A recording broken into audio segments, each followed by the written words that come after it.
everybody to log on. We are stitching out July's tiling scene. Home Sewn 2. Here's July's tiling scene. Hopefully, I'm prepared. I hope. I think I am. Okay. Optional flag panel, twine, clothespins, paper tape. I'm going to get hooped up.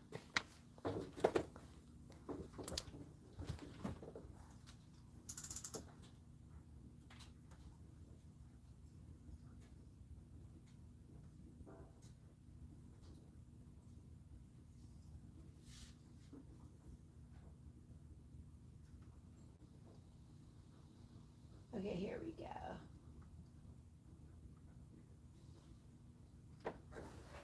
Let's see who's joining us. Oh my God, it looks like it's me, myself, and I. That's okay.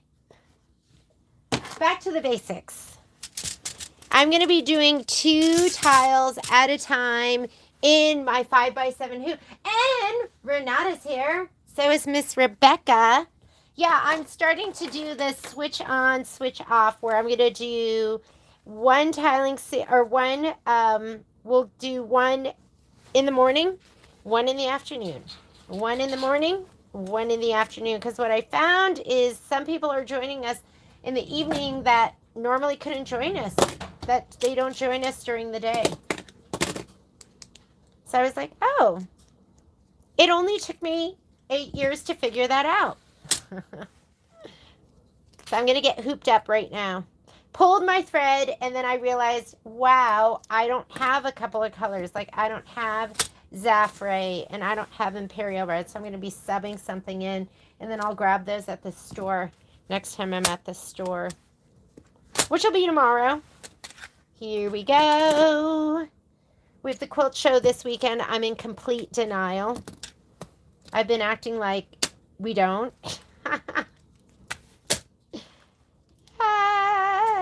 Okay, I am going to be doing 2 at a time. So I am using my 7x12 hoop, and I'm going to do one on the top, and then I'll do one below it, and then so on and so forth. Hopefully, we'll be able to get, I don't know how many. I haven't stitched them, so I don't know how fast this is going to go. But this is my 7x12 hoop. You should be prepped with all of your fabric, because we did that last week. Let me grab mine. Here we go. So here is my, this is the July fabric. Let's grab our background fabric. Here is my background fabric right here. And let's go ahead and get started. The only other thing I think I want are my little mats. So let's come on over here. I left that. I was just filming. So I was working on these. These are the ornaments for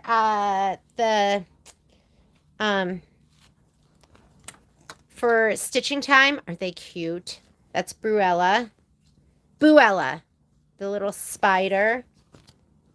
Oh my God, the pumpkin was my favorite. I think just because the colors were so adorable. The boo, how cute is that? So I'll finish these up hopefully tonight to show them off to you tomorrow. But I wanted to show you that because I put a sticky here to lower the foot height, which I'm going to do right now. And, oh, I already did it. I already put it down, 0.06. But I wanted to show you that you need a little reminder sometime. So this looks good. I already have my 7x12 hoop. We're going to load our design. I'm going to go grab my wool mat. Last thing I need to grab.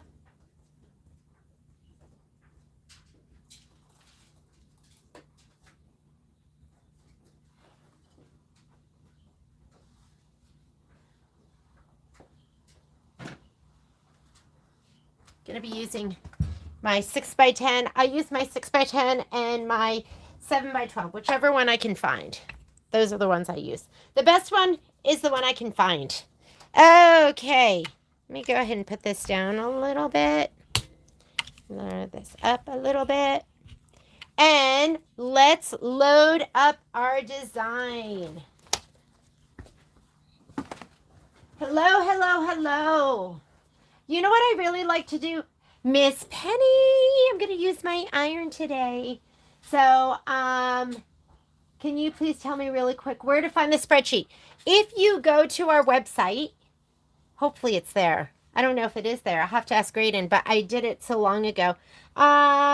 Just log on to, go to the website, a1vacansew.net, and then you are going to look at sew-alongs and videos. There's a Kimberbell tab, and there should be a Home Sewn 2 tab, hopefully. And it should be there. People there for a while. It should be there, I would think. Well, I know Home Sewn 1 was, but I think it's there. So check that. If it's not there, let me know so we can load it. Sometimes we're a little behind with that. Okay, I sent all my designs over via design database transfer.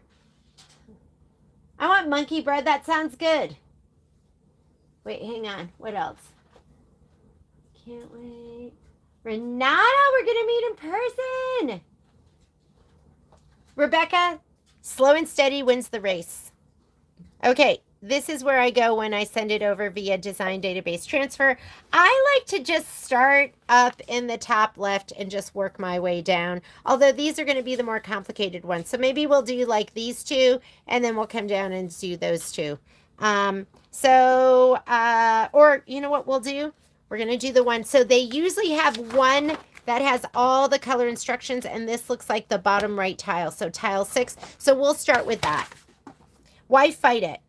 So tile 6 is going to be this one. Going to go ahead and load that. Let's go ahead and set it. And then I think I'll do this one because these will be really fast.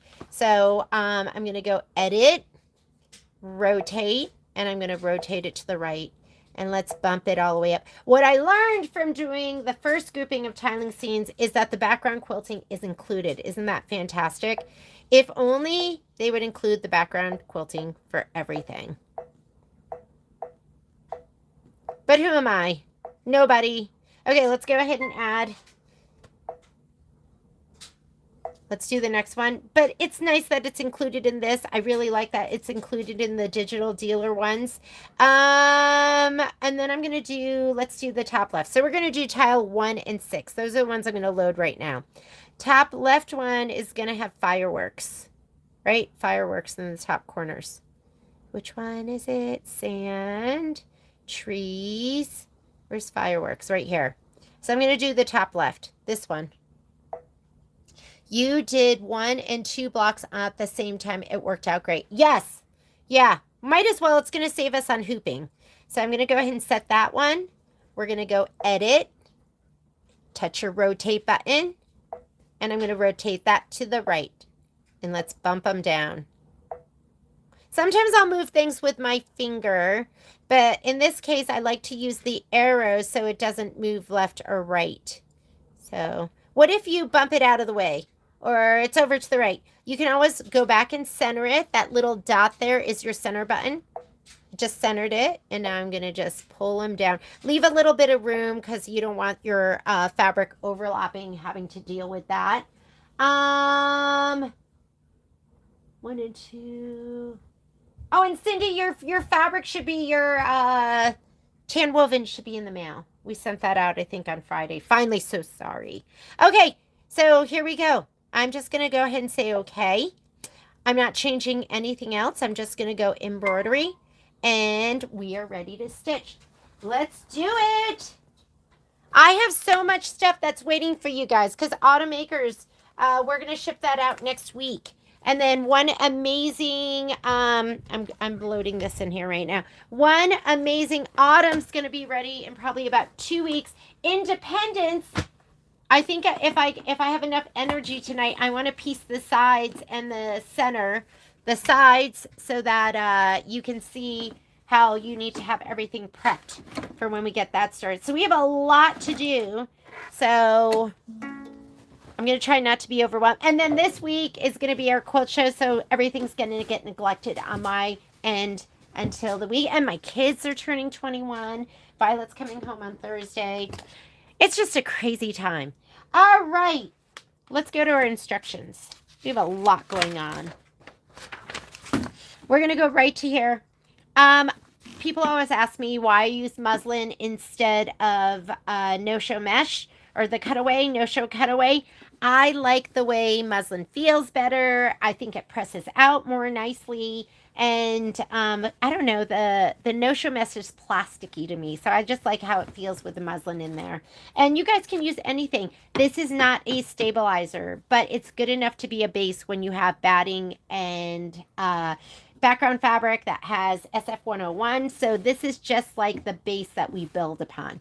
Okay? What size hoop are you using? This is the 7x12 magnetic hoop, but you can do each one of these one at a time in a 5x7, or else you can also use an 8x12, whatever hoop you want to use. But this one is my 7x12. Okay. I gotta put some thread in the top. What does it call for? I'm just gonna put any thread that you can see. Let me grab my thread. I'm so sad because these trays, I was getting these trays from OESD, Dime originally, and then OESD, and now they're not selling them anymore. But I think you can still find these. There's a place on Etsy, but I love these trays for like organizing my thread. And Poppy is trying to get in. I'm just gonna pop this in, Oxford. I don't have Zafre, so I was like, oh, maybe I'll use Oxford instead. They're kind of close. Poppy's trying to get in. It reminds me of Salem's Lot when the vampire comes and scratches at the window. That's what she's doing right now. All right, placement line first. Then we're going to put down our batting and our background fabric. Okay, come in.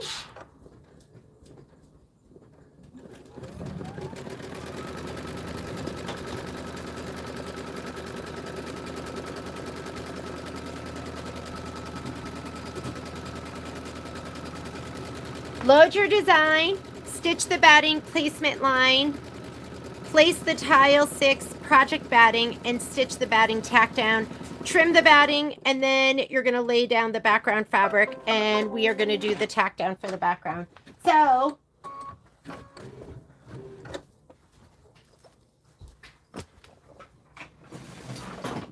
I'm going to heat up my iron. Let's go. I pre-cut all my batting. Did he make thread? Okay, so Miss Sue, I went on, like they had those thread trays on Amazon, and I was like, oh, look, they have them, and they were like $10. The thread trays that I have, they come in like a 2-pack, and I want to say it's like $35. You get what you pay for sometimes. So I ordered them because I was like, these are great. Then I'll just have you guys just order those. They were not great. They were actually pretty awful. Here's my spray tent. This is my drum spray tent. This is the spray that I like. It's Ganode KK100. I am a sprayer all the way. And I'm going to just grab a piece of batting. You want it to be the lumpier side. I always feel it. So the one that the stuff comes out and this one dimples in. The dimple in is the right side. Spray the wrong side. I haven't decided what I'm going to use for my quilting. I was like, do I have like a good navy sparkle? And I don't, so I don't know what I'm going to use yet. I'm still deciding. Spray your background fabric too. Do it in your tent so it doesn't get all over your room. You don't want that. I'm going to grab this. So anyways, I bought the one off of Amazon. I was like, I'm going to check it out. And if it's great, I'll tell all of you. And guess what? It was so cheap feeling. And it was barely like, it has like a little recess in it where the threads sit. And it was barely routed. Does that make sense? So it was like almost flat. It was barely routed. I was like, this won't do. I'm going to bump it up a little bit so that there's so that it doesn't overlap with the one that we're doing down here. I'm going to just lay down my fabric, make sure it's centered, and it's a little bit higher on the top than the bottom. I know that. I'm going to go ahead and press it down. Oh, you want a color you can see. I'm taking this out because I want something that contrasts with the blue because you're going to fussy cut to that. I know some people are cutting their seam allowance, so it is 1/2 inch. And you could do that. That might make it easier to press your seams open. I'm putting in military gold so I can see it. What am I gonna do for my quilting stitch? I still can't decide. Still thinking about it. Okay, this is gonna be the tack down. Or actually, no. What am I thinking?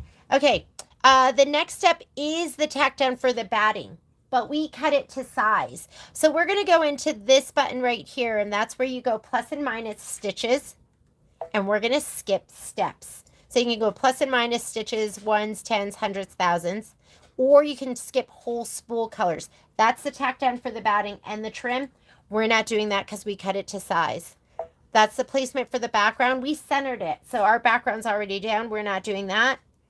This is the tack down for the background. We are going to do that, and we will fussy cut to that. So let me go ahead and slide this on, and we are going to do the tack down of the batting. I love my spatulas. I can't find my favorite one, of course, but they come in a pack of 5, and this is going to be my extra set of fingers, so I'm not tempted to put my hand in there.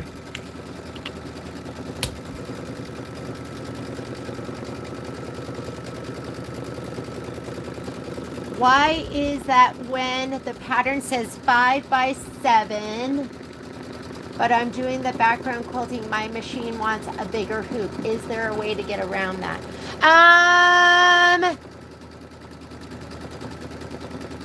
So when you add the background quilting, it adds half an inch. It's already built in, so it shouldn't be bumping you into a bigger hoop. But when we traditionally are adding our background quilting, it's instead of the design being 4 by 6, it's 4.5 by 6.5. I don't know. Does that answer the question? This one, they're built in. The background is built in, so that shouldn't affect us. So this is the size, but if this didn't already have the background quilting and we did the background quilting, it would bump it up half an inch. And that's why it'll bump you into a bigger hoop. All right, decision time. It's calling for, is it Zafre? Oh, I need to put my tab in here so my colors. Yeah, it's calling for Zafre. And guess who forgot their, I feel like I want to do something that stands out. I forgot my Zafre. I did. Idiot. Oh, that's too close. So you guys are going to put your Zafre thread in right now. I'm noodling. What am I going to use? I want something that stands out a little bit. And I forgot my, how about cobalt? Is this like the same exact color? Maybe I'll use Oxford. It's a little bit different. Or you know what? Space. We want a little contrast, right? I'm going to go with Oxford. Sorry, you guys are doing Zafre. But for those of you that don't have Zafre, find something else. Like me. Ooh. Hang on. I'm seeing something across the room.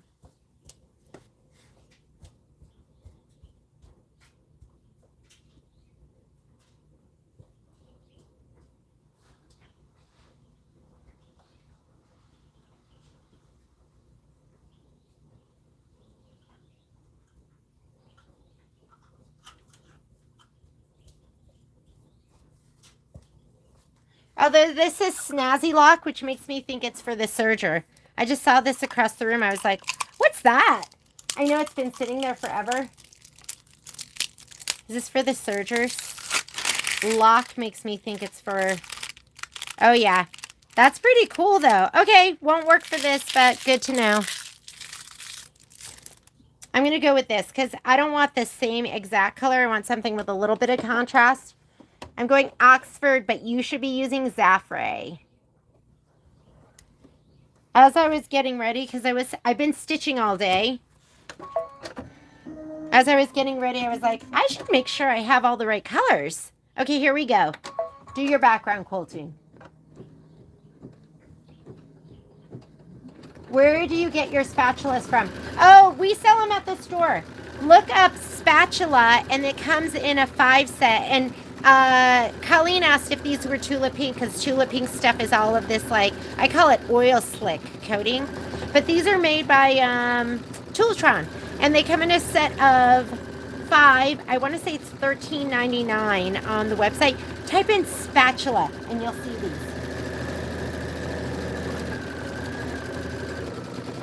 Where's my favorite one? Thank you. When in doubt, look on the floor. Nope. I don't know what happened to my favorite one. Oh, here he is.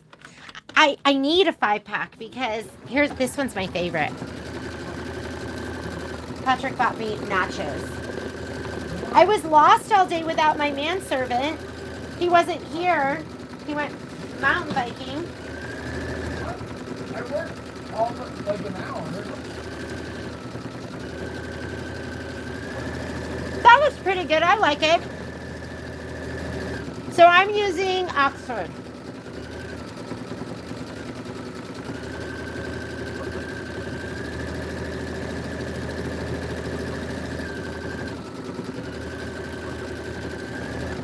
That's it. It's the tack down stitch, right? Is that the one that's 1/2 inch outside?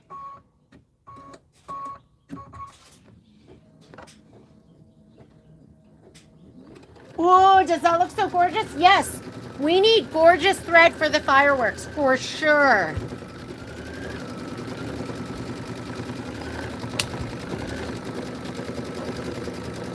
Yeah, he did work.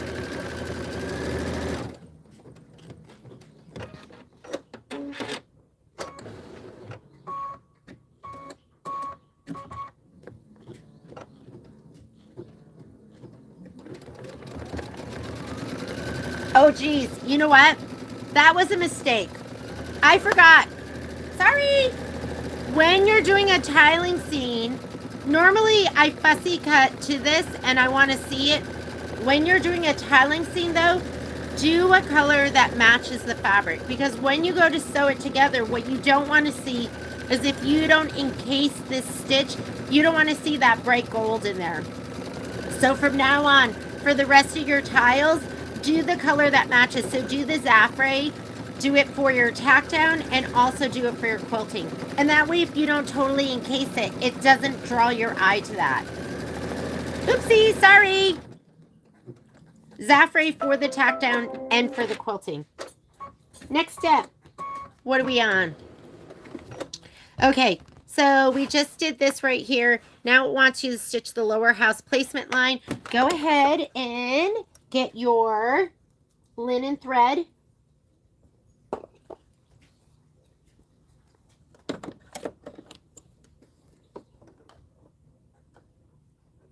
Linen. And this is going to be the placement stitch for the house.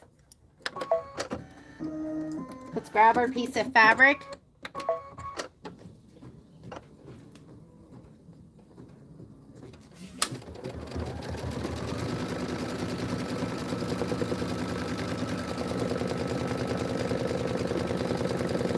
Let's see which one it is. Let's see what's going to fit up there. Is it this?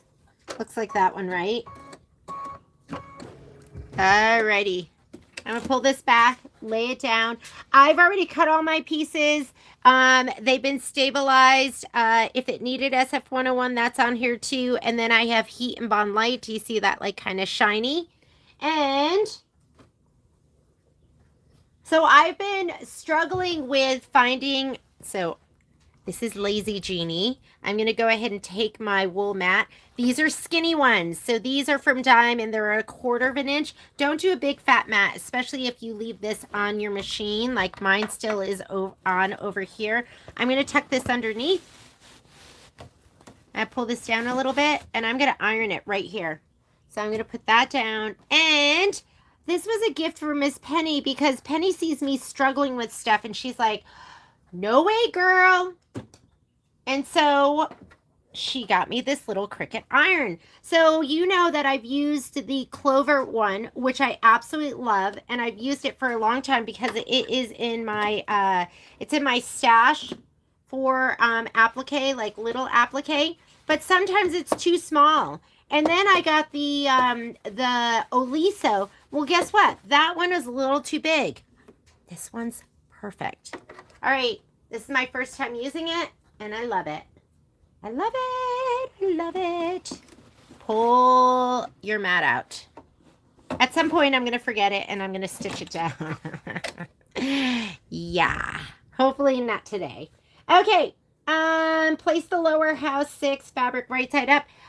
We do not have to do the tack down and trim. So when it comes to this step, because I'm on the screen, I can just push the button to forego it. Your deep gold, that's going to be your tack down line. I'm skipping it. Okay. Next. This is going to be sky blue or placement lines. Gold is tack down lines. So this wants to do your placement lines. It wants you to just keep the linen in. We are looking for 2 skinny pieces. And all of my stuff is cut. I think these are the ones I need. Little itty bitty. Fantastic. Love it.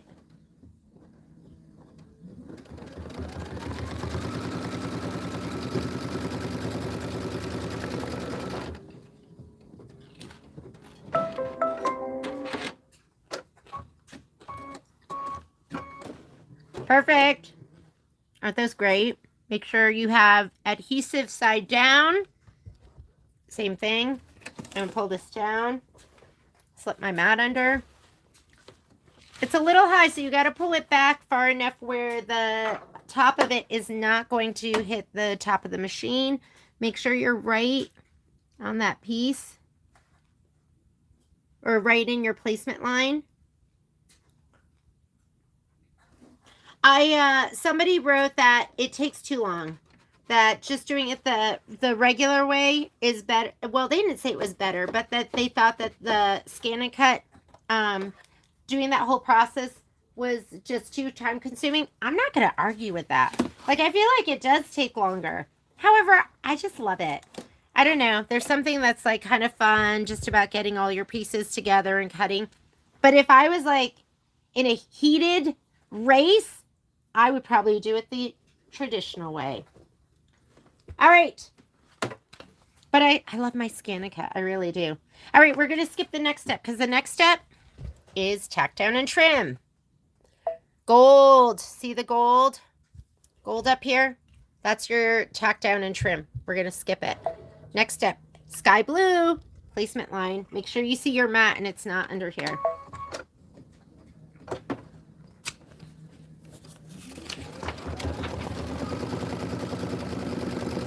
It's doing this right here. Step number 19. And then you're going to place your door fabric. That should be scarlet. I know, and it's going to go fast. If you're doing tack down and trim, just know I'm probably going to be moving faster than you. Because I put all that time in the beginning. So let me get my door. Is this it? That doesn't look like it. That looks too small. Okay, we have big pieces of red and we have small pieces of red. So this is one of the big ones. I'm going to go ahead and pull this down. You best see that mat. I don't want that mat under there.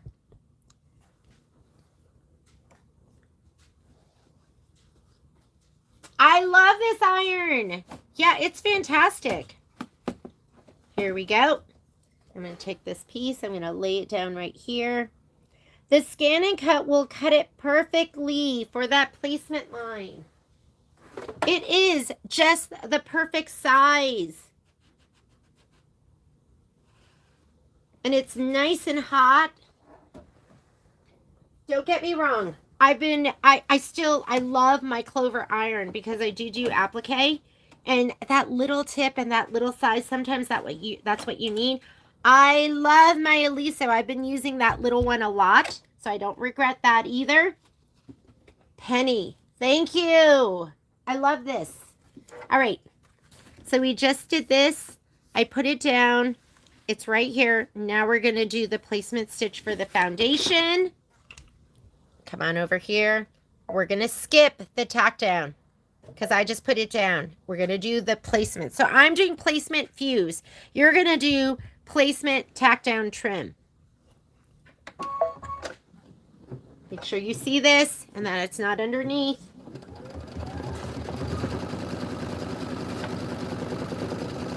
And I just have this little bag here. So now I go hunting for my applique piece. I'm like, oh, which one is it? Let's see, where are you? Oh, here. I see him. Is it this one? Whoops. No, it's not that one. It's the other one.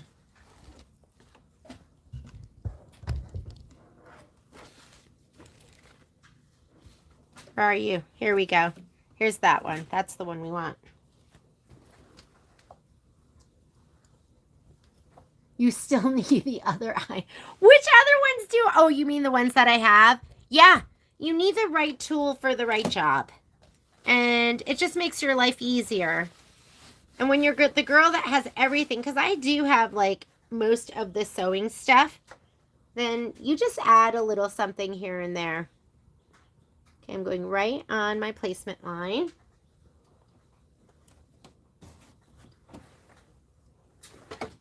It's perfect.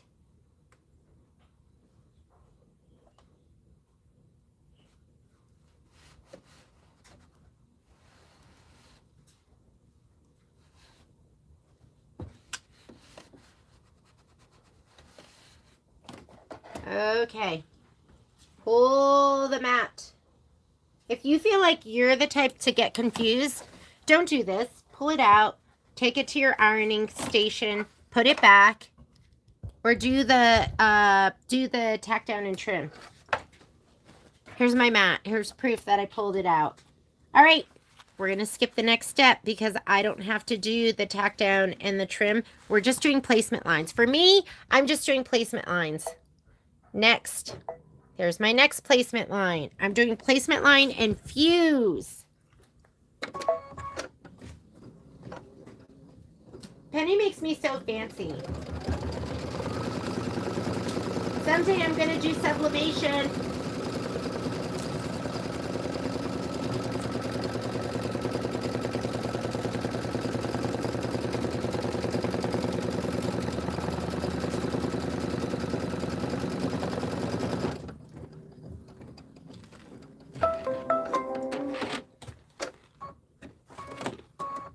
I'm eating my lunch while we're stitching.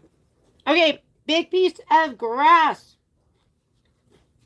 Whoops, wrong way.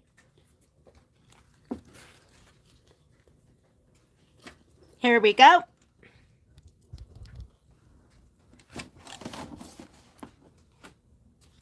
Mat. All right, I'm going to lay it down. Oh my goodness, I heard paper. I was like, wait a minute. I hope I took the paper off all my other pieces. Right? I did, right? I'm getting all paranoid now. Okay. I think these, I didn't have the, these I just did secret sauce. And then that's why the paper was still on there.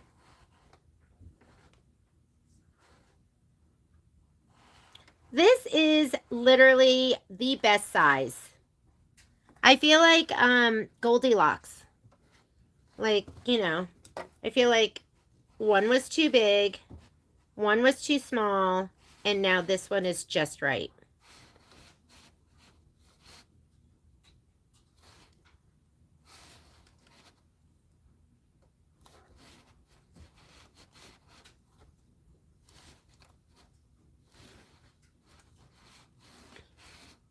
Okay, it's down.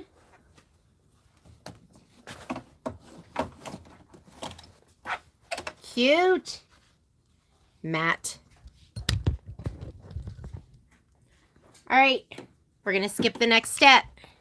Next step is tack down and trim, skip it. And now I think we're into our applique.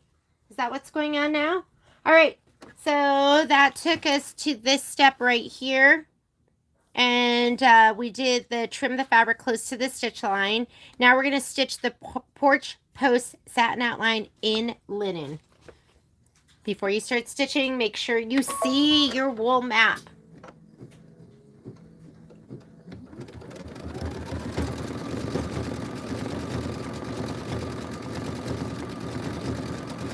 Yeah. I love this little thing. We did put an affiliate link on Amazon. So, Penny, how did you know I love powder blue?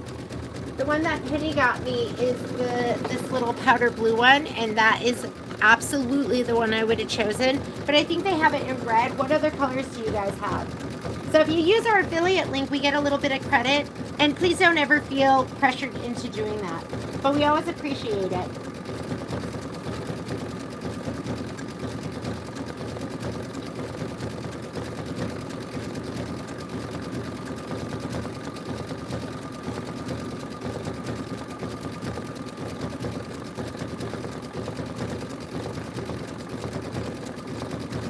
Next color it's asking you for is going to be ruby.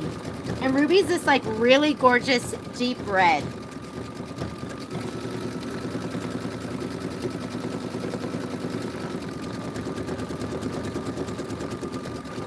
I know. So they have, okay, so Rebecca's saying that Kimberbell has the make yourself at home quilt on sale today.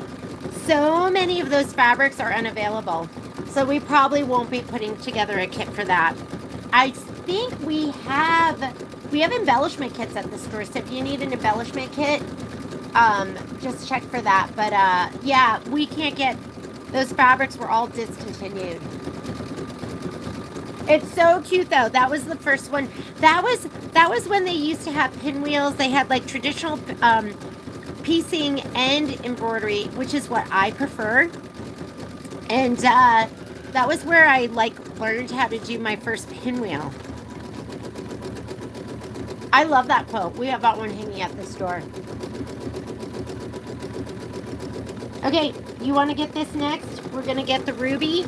This is an 80-minute stitch out, so, well, it's 80 minutes for the two. We'll probably get, I don't know, maybe, I'm hoping we'll get 4 tiles done.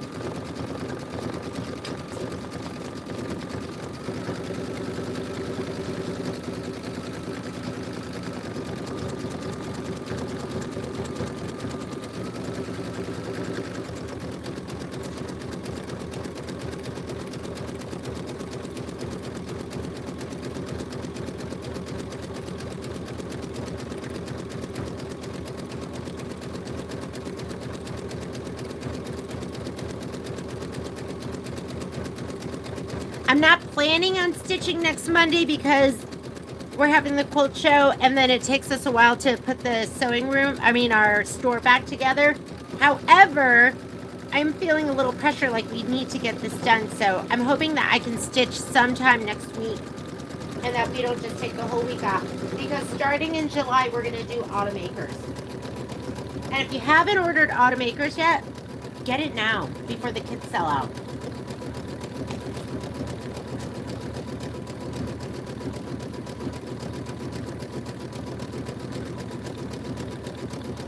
Okay, Renato.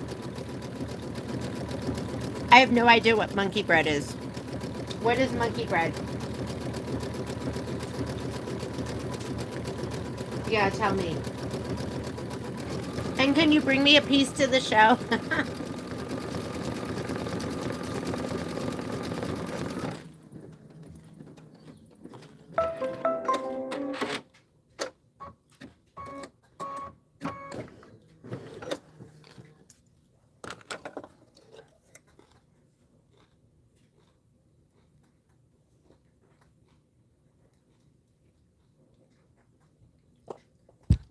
I just took linen out and I'm putting my ruby in.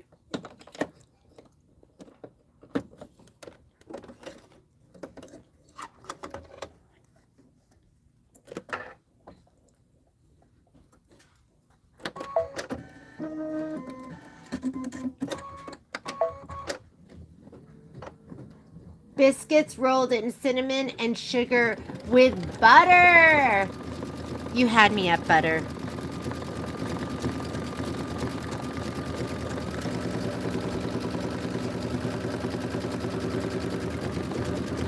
The fabric stores are sending me Christmas. I know. We get Christmas fabric starting about now. Are you tempted? Is there anything you're seeing that's awesome? You know what I just ordered? Was that Ruby Star Dragon fabric because it was just too cool.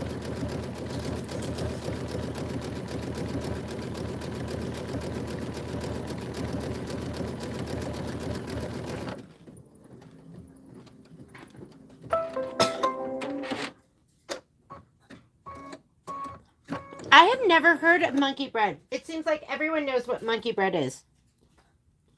Okay, stitch the foundation, satin outline, and I think that's going to be sterling. Let me just check really quickly. So that is sterling. Grab your sterling out. Are you still planning to have a class on... Oh, okay. That is a someday. Yes, absolutely. Do I have it planned anytime in the future? No. Just because there's so much on my plate, Miss Bernadette, but I would love to. I actually pulled out a fat quarter bundle the other day because I think you should do that. Like, was that the one that is in bread work? So I was thinking maybe I could do blue work, and I pulled out 2 fat quarter bundles that I had that would work with that. I would love to. I don't know when, because we have some other things that have to happen first.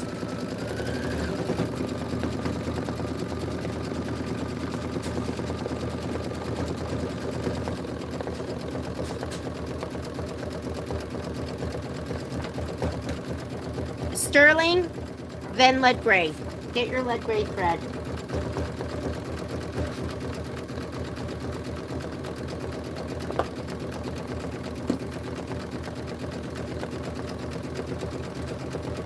There's just not enough hours in the day, huh?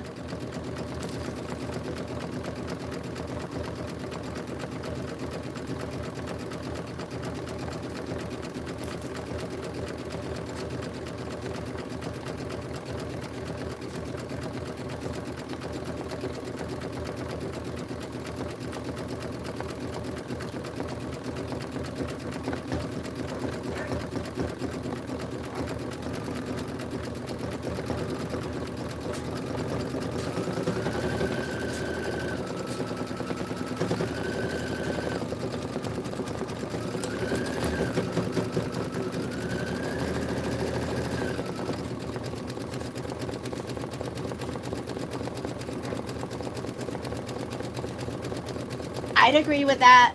Not enough days in the week either.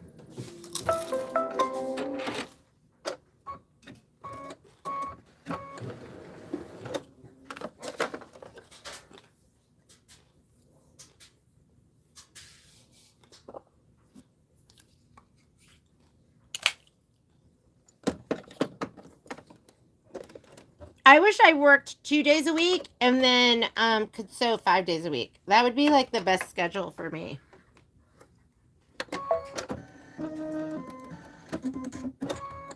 Okay, now you're going to stitch the doorstep fill.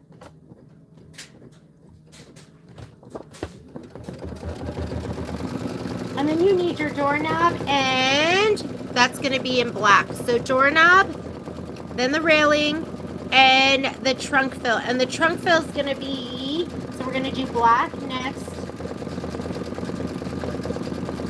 and then brunette. So you should have black and brunette. Those are the next 2 colors. I've seen a bunch of people have stitched this out already, and everyone has said they love it.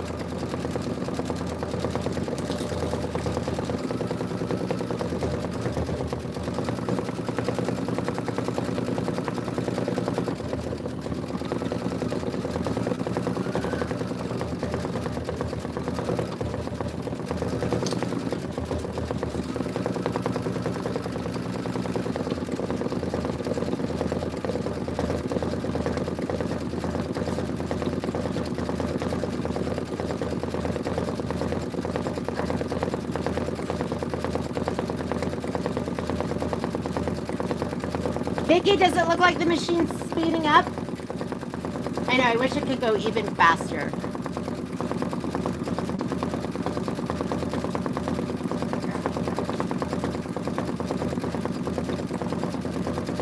Wow, Miss Renata, you must just be like feeling incredible knowing it's coming.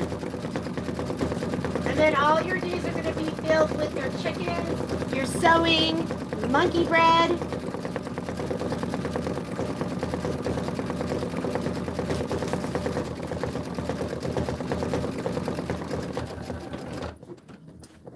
The new puppy.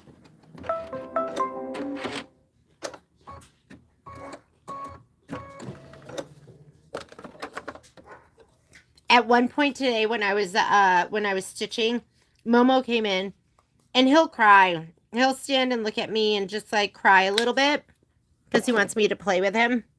And then he'll just put his head. I sit on an ottoman because Poppy will come in, and when I used to sit in a chair, she would try to jump onto my lap, and she was just too big to fit onto my lap on a regular chair. She's like 50 pounds. So then I had an ottoman in front of my couch. I dragged that over, and now if she comes over, she'll sit on the ottoman with me. But what's going on here? This doesn't seem right. So Momo will come over and just rest his head on the ottoman and just wait. And he's so sweet. And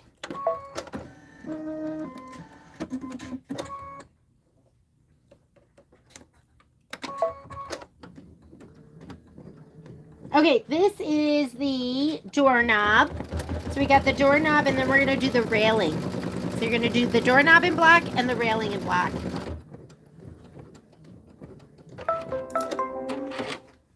But your puppy's going to be so excited to have you home all the time, Miss Renata. Black for the railing, too. We're 16 minutes into our stitch out.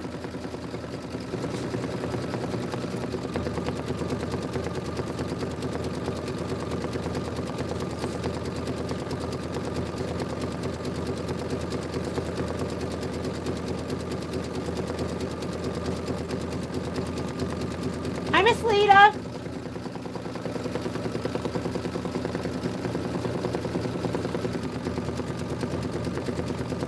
I was in the store yesterday getting your order together. I feel like I'm missing one thing. Is it automakers? But I have everything else.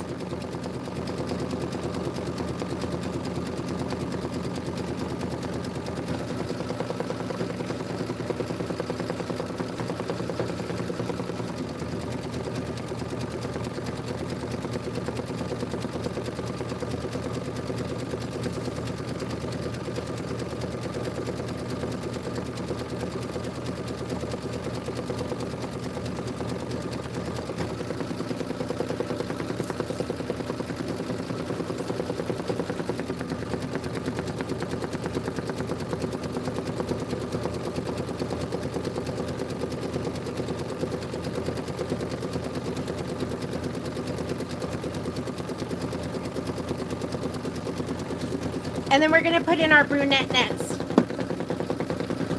Who's stitching? Anyone stitching with me right now?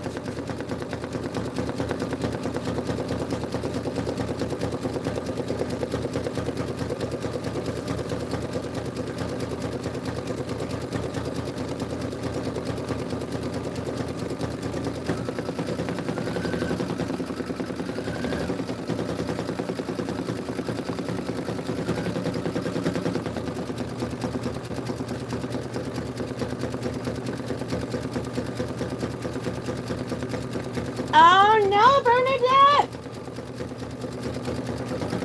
You need a backup.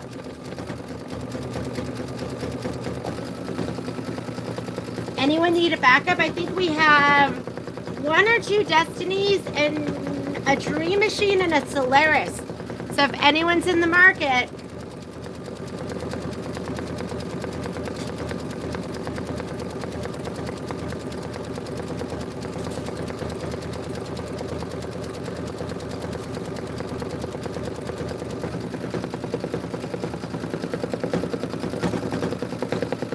oh, I know. The Solaris, the Luminaire. I mean, I'm on the Avenaire. I love my machine.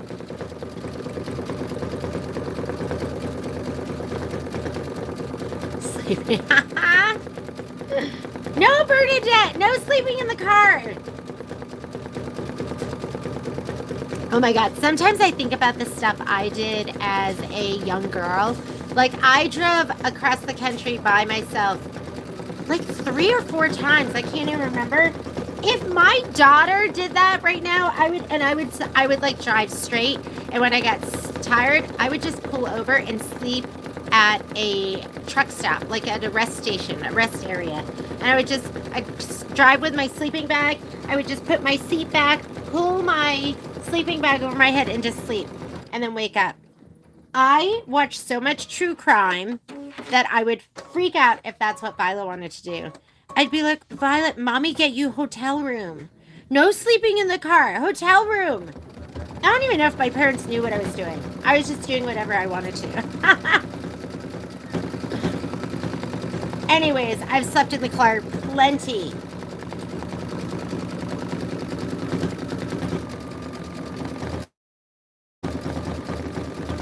Hi, Miss Annette.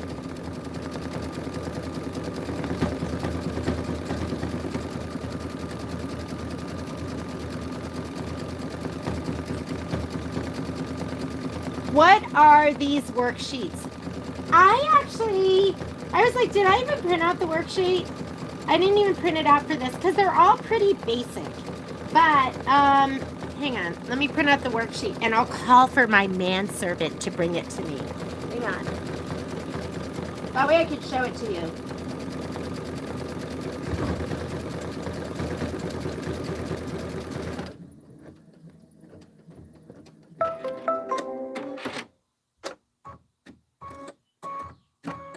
Home Sewn, Volume 2, print. Hang on, I'm just printing it, and then I'll call for Patrick to bring it to me. Okay, hang on. All right, let me go back. Where are we at? Let me get back to my screen. Patrick! Okay, what's next? Brunette. These are pretty basics. Like, some of them, they're definitely more complicated. Like, I don't know. I just started making these spreadsheets so that I could find all my information all in one spot. And if you go to our website and you go to sew alongs and videos, most of the worksheets are there. I didn't start doing them until, and my worksheets have evolved. Like, some of them, like the beginning ones, aren't great. Even the ones I do now, they're just okay. They're like, whatever. It just puts all the information on one page. Hang on, I'm going to let that stitch out. Let me call for Patrick, and I'll show you a spreadsheet.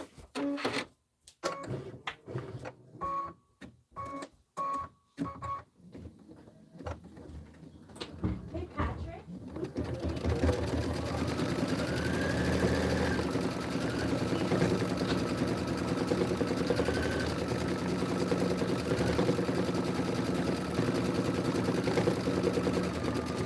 What's something that we just finished? Let me grab something that we just finished.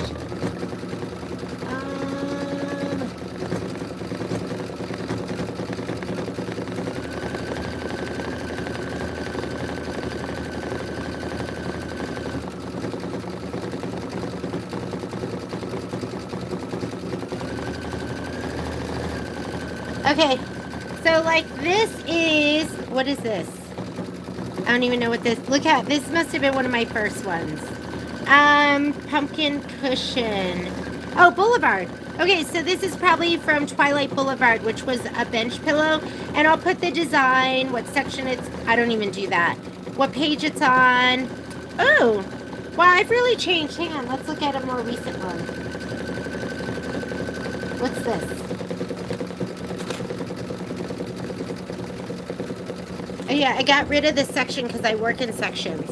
So, oh, here. Thank you. Oh. Oh, my God. I'm dying to start Frankentown. Look how cute that is. From Riley Blake. Is that, like, adorable? So cute. We have the kits and the designs for that right now. Okay. This is the spreadsheet for Home Sewn Volume 2. And I put like, you know, if you use muslin, because I cut it like with the fabric off of my 90-inch roll. So I put down the sizes for what you want to cut it. And then I usually will work in sections. So like when we did Sip-In, I pulled all the designs from section 1. So it'll say section 1. But this one is July. And so these are what page it's on, what I use for stabilizer. It'll have the quilt design. These are very easy because they're just built in. What size to cut your batting to, what thread for your quilting, hoop size, sometimes I'll figure that out, and the final cut size. So, and then I'll put some like little special notes in there too. These are really, really, really easy. I think like some of the ones that are more complicated, they come in a little more handy. Okay, what are we doing now? For a second, I didn't see my wool mat. I was like, oh, no. Where are we at? So now we're doing the grass fill. And the grass fill is willow. Let's grab our willow thread. So here it is. So, but you could look at on the website, because for older projects, I usually have the spreadsheet. Just know that they've changed and they've evolved. And sometimes I make a mistake. So if you ever see something that doesn't look right, let me know so I can fix it. It was just all the information that I wanted to have all in one place. And it's all there. It's in the book. It's in your instructions. I just kind of put it all together in one spot.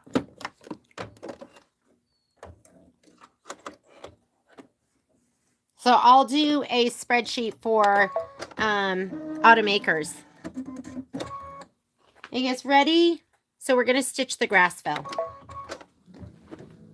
Automakers is going to be the next big stitch out.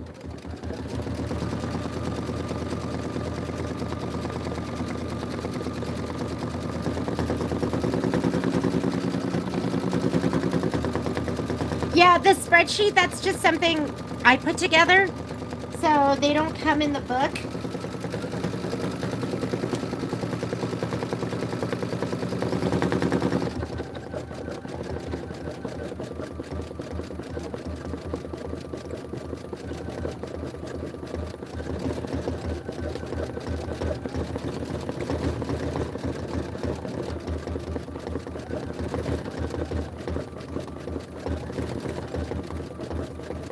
So Automakers is going to be next. Look how cute. So sweet. I love the way you guys like change them into, some of you will change it into ladder quilts. And so I'll go through this and I'll put the information down with like each tile, and then what background quilting we're going to use. Sometimes there's special alignment. I'll make a note of that. What color you're going to use for your quilting, what size hoop to put it into, all of that kind of stuff, all of that exciting stuff. But this is going to be next. We'll probably start this the beginning of July. Maybe I'll just bust that out in like 2 days, because we're going to be taking up the week before July. But I'm going to be working on, what's it, I can't remember what it's called. Soul Blue. That's what I'm working on over 4th of July.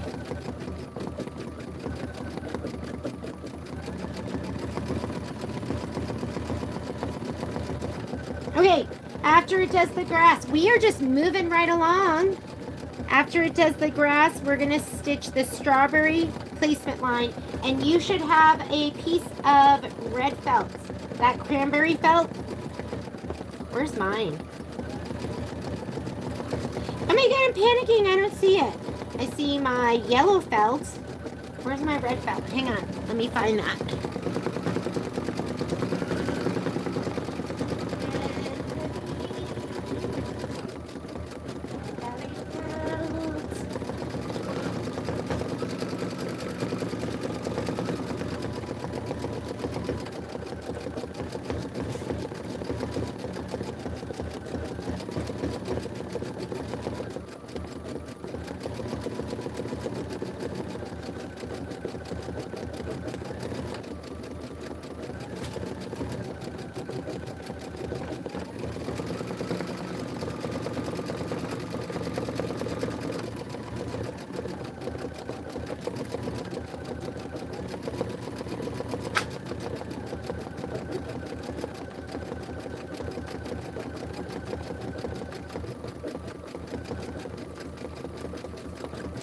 Of course, I can't find my cranberry felt. Fortunately, I'm a hoarder.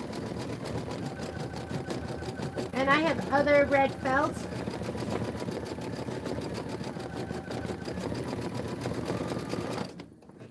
I'll use this.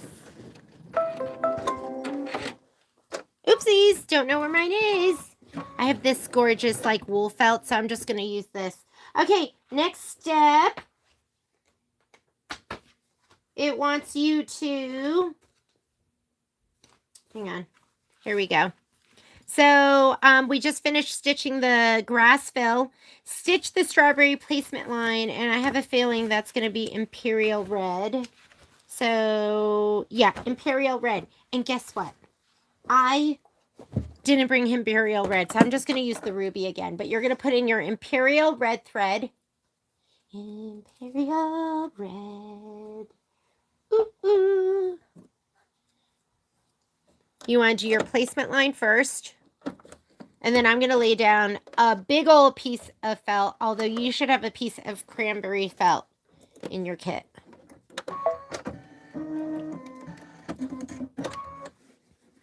I don't like when it doesn't, the whole loop doesn't come out. Hang on. Is that right? Doesn't that look so low? Yeah, I guess it's super low. Oh, they're strawberries. Oh my God. Okay, I gotta be honest with you. I thought they were apples. All right, strawberries. I'm like, strawberries are on the ground.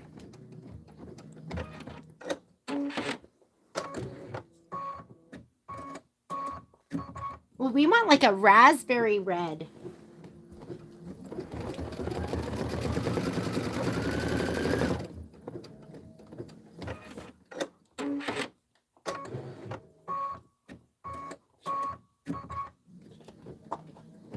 No, I guess I'll go with, I'm going to go with my wildflower.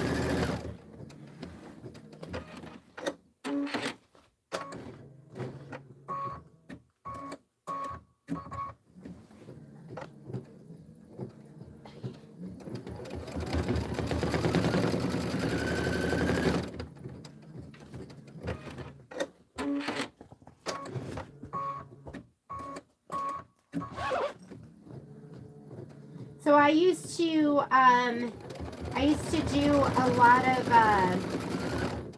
barrettes for Violet with all sorts of felt. So I have so much felt. I have so much. Okay. I can't decide which color to put down. So I think I am just going to put this down. Here are my strawberries. They're very deep red. And it looks pretty fall too, and I like that. So I'm going to put this down. And do you like this? I've like the whole big, huge hunkin' piece. All right, tack down. This is my tack down, and then I'll do my trim. And you guys should just have a small piece of cranberry felt in your kit.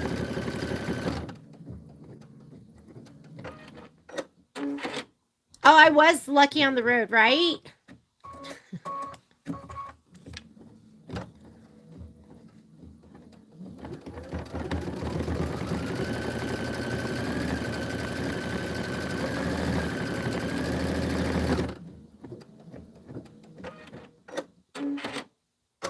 Trim the felt as desired. These are raw edge applique. Anytime I see trim as desired, I'm going to use my curved straight scissors. So these are curved, and these are my 6-inch.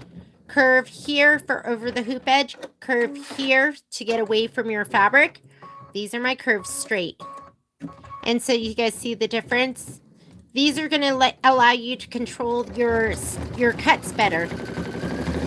There's something really special about the way curved allow you to get really close to your stitch.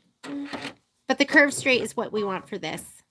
That was pretty risky. You want to have a little bit of an edge, like an 1/8 of an inch.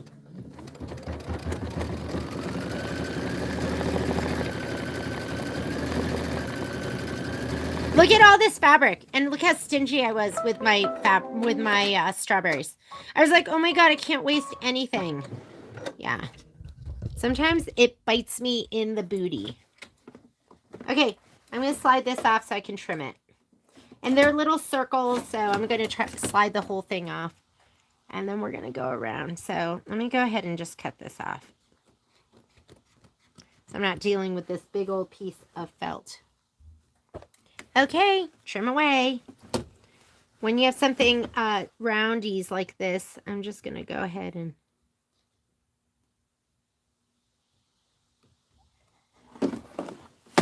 Trim as desired. I don't use scan and cut for that.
And you can trim right to the stitch if that's easier for you. Whatever is going to make it easier for you. Trim it however you want, because it does say trim as desired, and that's as you desire.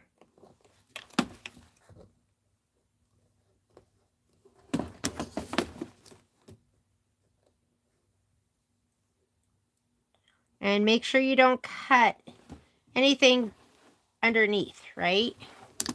You don't want to accidentally cut into the fabric underneath, or I was doing those little ornaments. I had to be really careful for the little hanging string that was going to dangle from.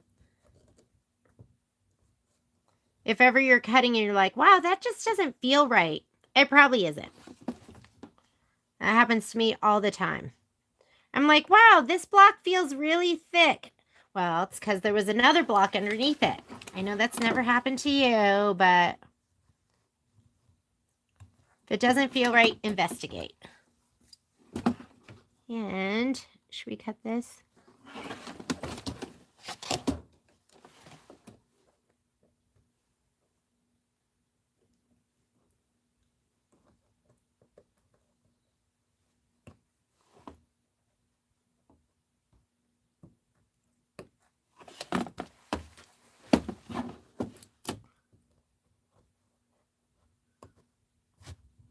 Those are so cute. They're very, very sweet. Okay, so those are trimmed. Those are my little strawberries. What does it want us to do now? After you trim your strawberries, oops, something just fell on the ground. Probably very important. Stitch the placement, the tack down, trim as desired, stitch the strawberry detail. It wants you to put in black, and you're going to put the little seeds on there. Too many small pieces, scan and cut to the rescue. Yeah. Okay, how come hang on, my chat is not updating. Let me update it right now. You just finished June and July. Oh, those are really, really cute.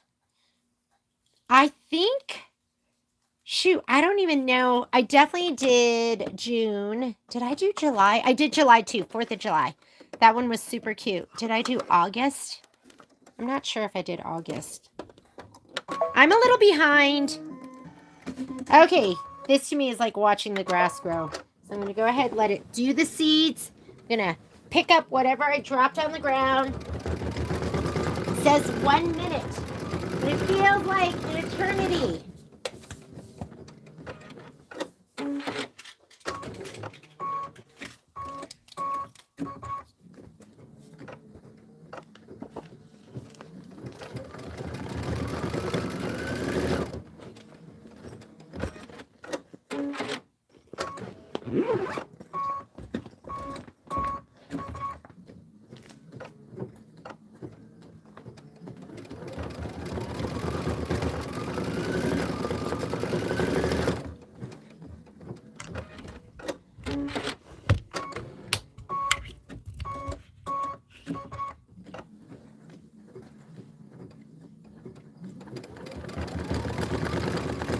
I know. Yeah, what are we going to do with all our bench pillows? What do you guys do with them? I mean, literally for me, this is entertainment. Like, I need to be busy. And so, someday I might decorate my house too. Right now, you would never even know there was a holiday. My Christmas decorations, I have these pumpkins and they stay up year round. I mean, they could be any holiday.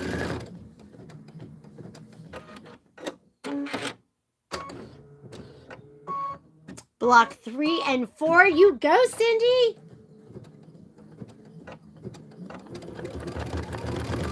Yes, this one is July. Oh, you know what? They were talking about, I think they were talking about mini quilts, the other ones. Or maybe I just misinterpreted it, but there's you know, the other mini quilts that Kimberbell had that weren't the home sewn ones.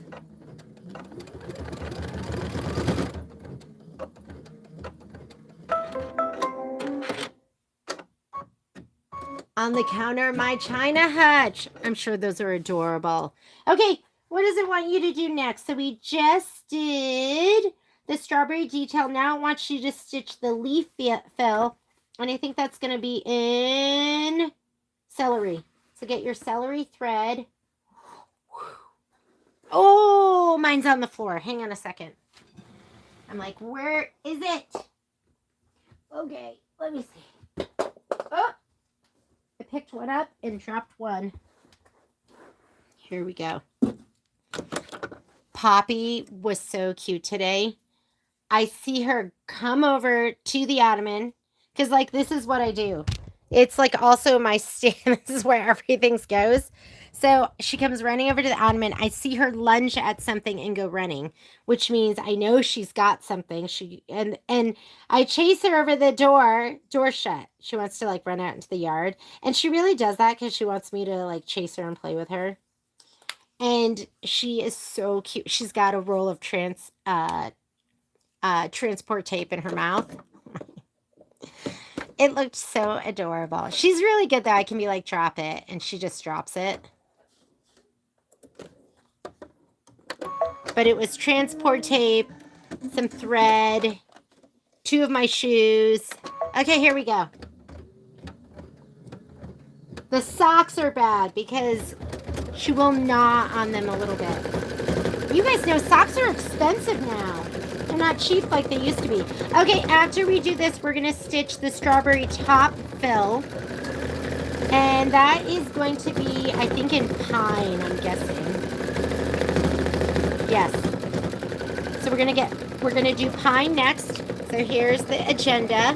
Next we're doing this right now, the leaf fill. Then we're gonna do pine. Then we're gonna do linen for the blossom petal fill, and then we're gonna do military gold. So just have all of that ready to go.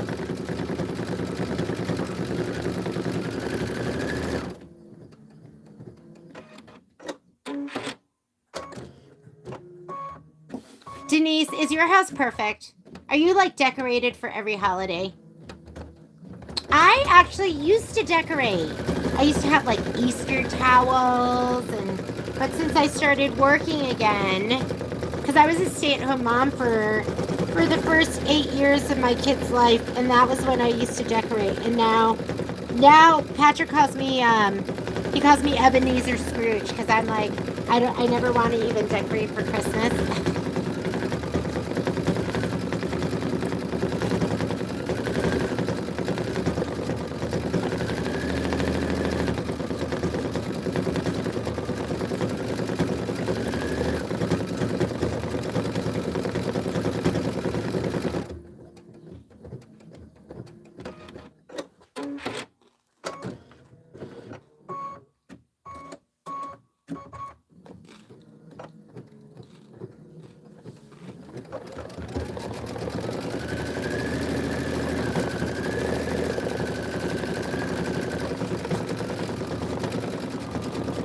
How many of you are using the stands?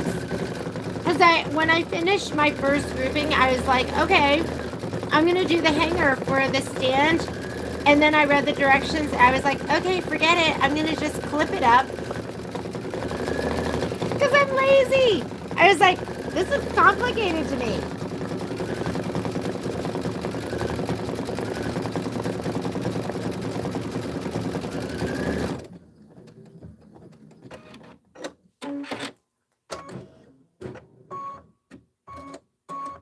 Bernadette, you're not what? Are you? Oh, you're not using the stand? Because I was like, I have the stand. I'm going to use the stand. And then I looked at the directions and I was like, oh, forget it. Because I have some hanging, I have a couple, like, you know, wall hanging hangers that I can just kind of like clip it to.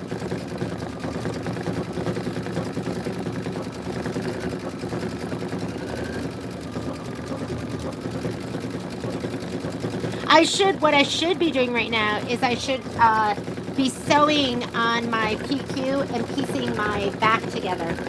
That's what I should do. Should I do that? Or I could sit here and watch this stitch out and eat chips, which is more my style. Okay. Let's go ahead and take this out. We're going to put pine in. You're doing the envelope back. Yes. I love that. Well, I was thinking about it, and I was like, I don't even know, like, the color they chose for this one is that gray, and I'm not even crazy about it. I think I'm going to do something else. Like, maybe I'll do the red and white stripe awning. That's going to be so much cuter. I don't know why they called for gray.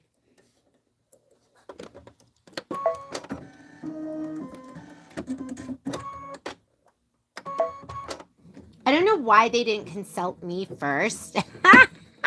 I'm just kidding with you guys. I'm just playing. Being obnoxious.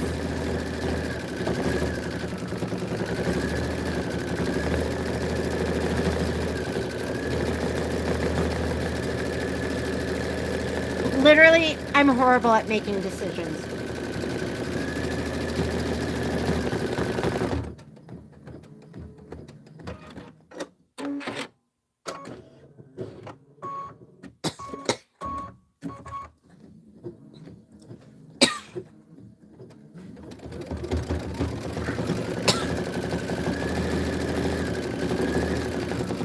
All right, Jeannie, we got to see your house.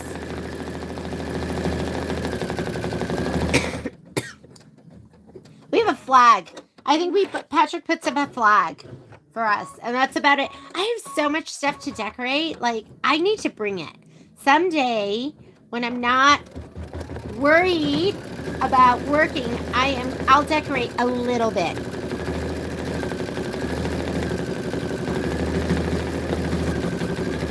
Oh, you're talking about the gray?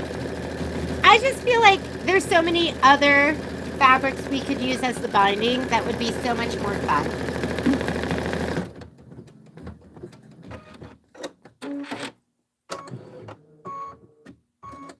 Should have. Oh, the tops are super cute. Do you guys have good memories of picking strawberries when you guys were younger? Like, I remember there was a big field near my house, and my mom and they would give you the little pints, and then you would, or did they give you the quart containers? I can't remember. And you would pick, like, the biggest, juiciest strawberries, but it was so quick. I felt like strawberry season was so fast, and then it was over. And now you can have strawberries any time of year.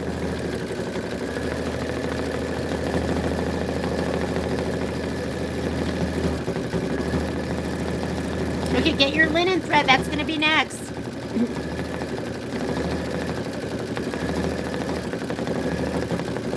All right.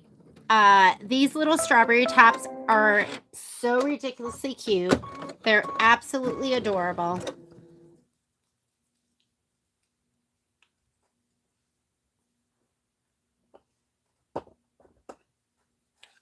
Yeah, it was just like a little strawberry field. And it was maybe like 10 days, maybe 2 weeks. That strawberry season. It was so fast. I would just look forward to that every year. Okay, we are stitching out, what are these? These are the Blossom Petal Fills.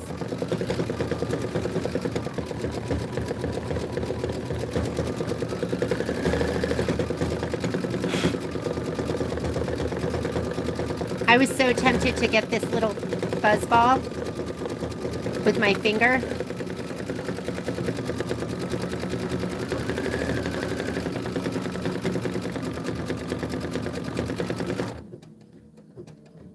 Oh, that would be really, really cute.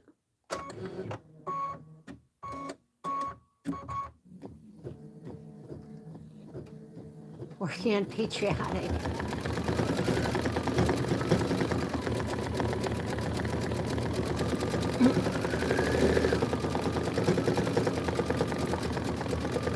What's this thread? Let's get rid of this.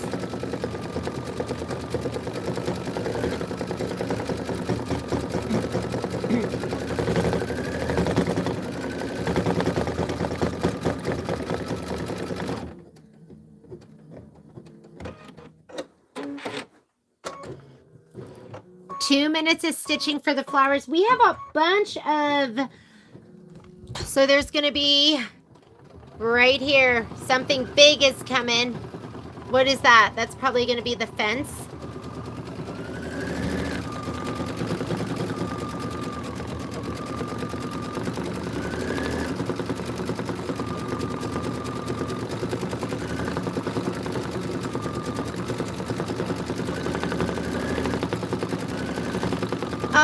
Those were the days, Rebecca, weren't they? Like, I remember my mom and I would go to, like, I grew up in Willimantic, and that was like 45 minutes from Hartford. Half an hour to 40 minutes from Hartford. And we used to go, there was like, it was like some dock. And we would go and buy bushels of, I don't know how my mom knew about it, but we would go there and buy bushels of fruit.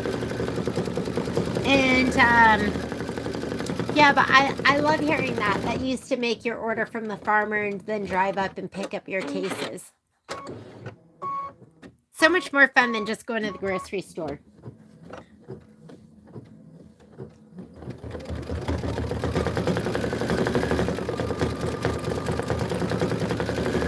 Can you believe we've been stitching for an hour and 23 minutes now?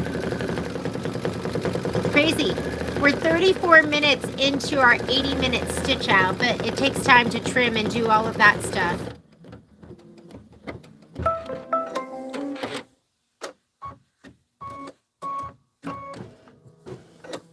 Well, when we go to, you want to do military gold now. When we go to like the Bay or Sacramento or wherever, we stop at Pedrick's. Is it Pedrick's fruit stand? There's a couple of different fruit stands that we'll stop at. And that's always nice too. We picked up last summer, it was like I want to say it was like an orange watermelon. It was so delicious. Okay, here we go. This is the Blossom Center Fill, and then we're going to put in our linen. And I feel like I should be prepping my fabric for the back. I might do that when it's stitching out the linen. Let me grab my fabric. We can cut it down.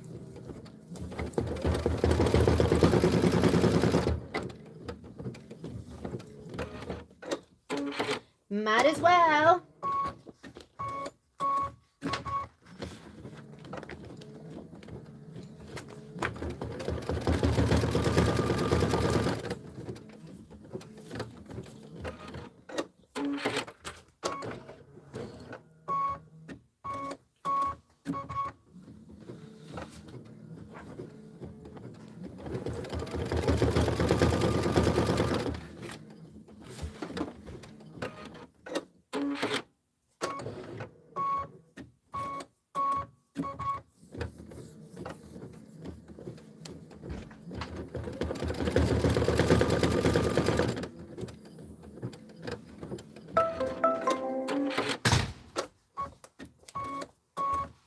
All right, now you're going to put the linen in and you're going to start stitching the fence. Let me go ahead and take out my military gold.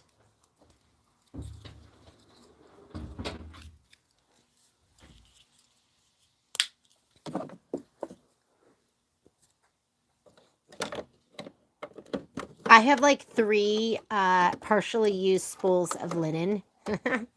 It'd be nice to finish one up. I finished a spool of shadow last night. Okay, here we go. Stitch away. You're stitching the fence. Don't worry about this kind of stuff. Do you see how it's like pulling in? When we trim, we're going to press and then we'll trim. This might show in my seam. So I might be ripping that out. We'll see. So from now on, we will be doing a matching color. Something that matches the fabric.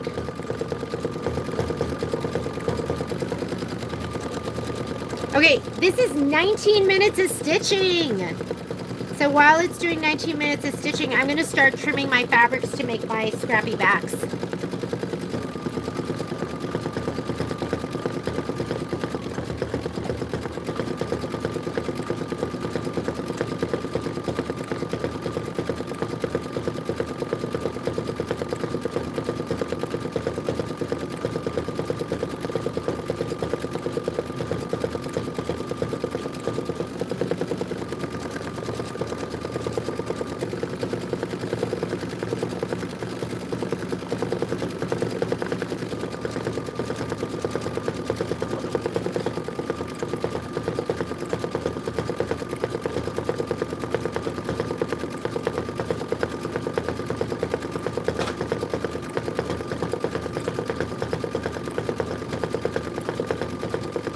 This is crazy. I can't find my my rotating map.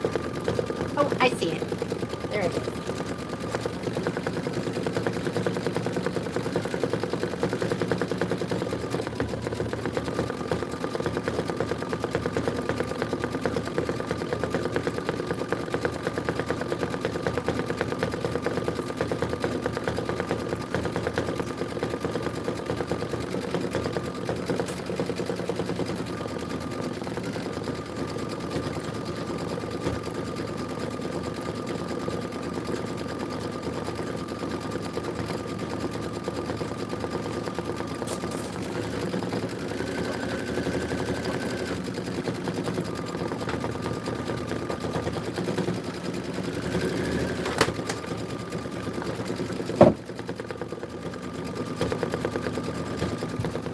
All right, here we go. Whoop. Sorry, my cord's getting caught. Okay, here we go.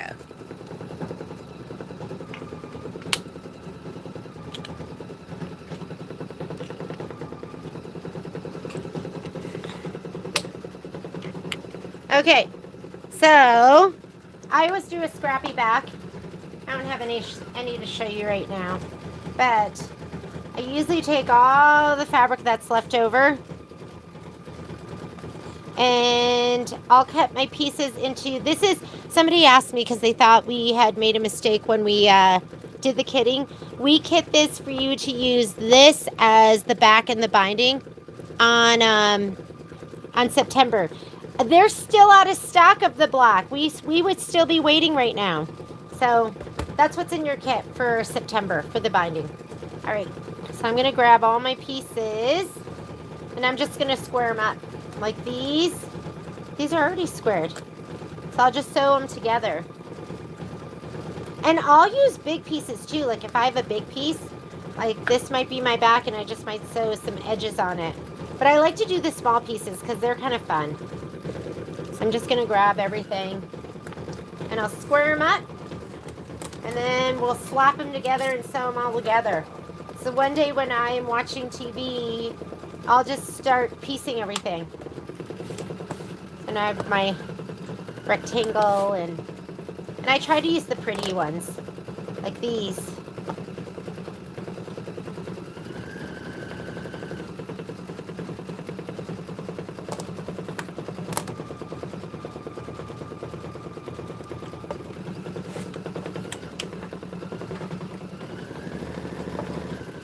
And I just need enough for 3.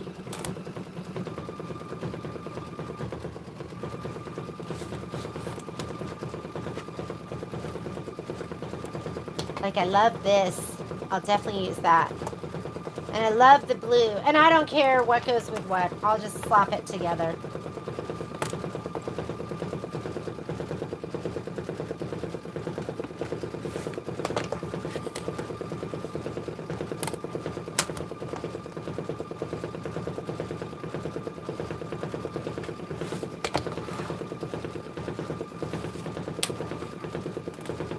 How much time do we have? So we are... Oh, God, it's barely into it. That looks good. That looks good. That looks good. These are all the, I think the things I cut to do the hangers, but I'm not going to do that, so I'll just sew them all together. They'll be super cute. So I'll have big pieces. I'll have little pieces.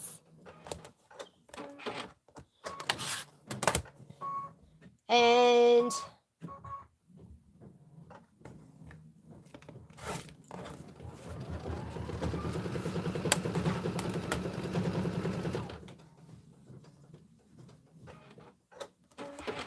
Oh, I also, did I bring that piece home?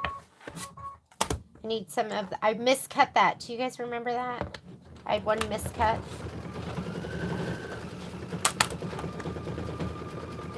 Okay, you guys can watch something way more interesting.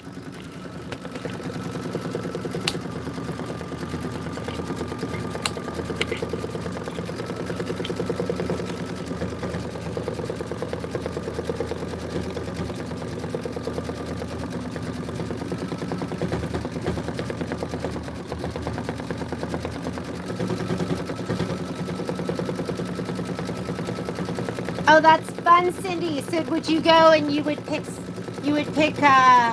berries and they paid you?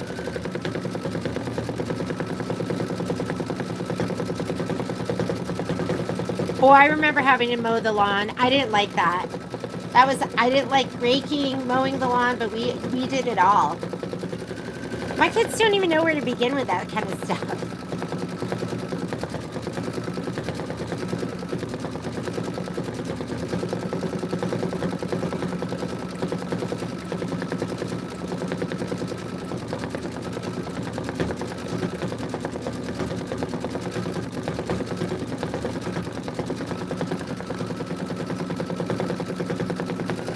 Oh yeah.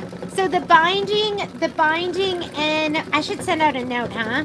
In case anyone else is confused, the binding and the backing for September are brown instead of the black. Yeah, because they've been sold out of the black since maybe like February, March. It's supposed to be back in stock this month, so I didn't want you guys waiting. So we just kit it with the brown. And the brown looks great. It looks like fall.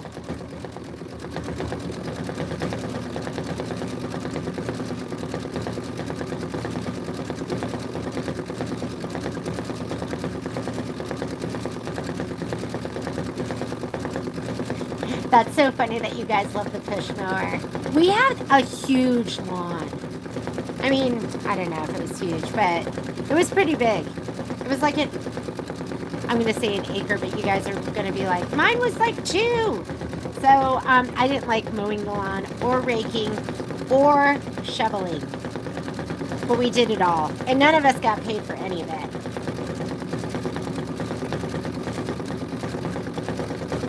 I guess we got a roof over our head and food.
Just keep stitching.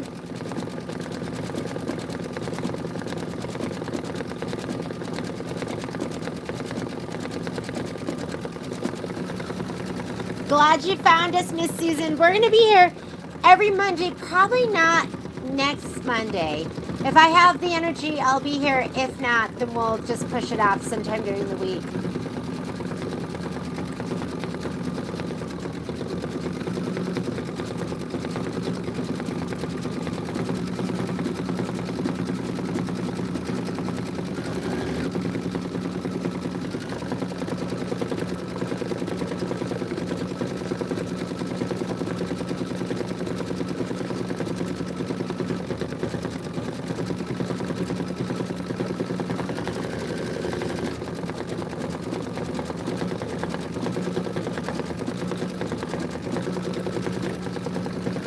Okay, so I brought my PQ, I have a PQ 1500 over. And so I'm just going to start.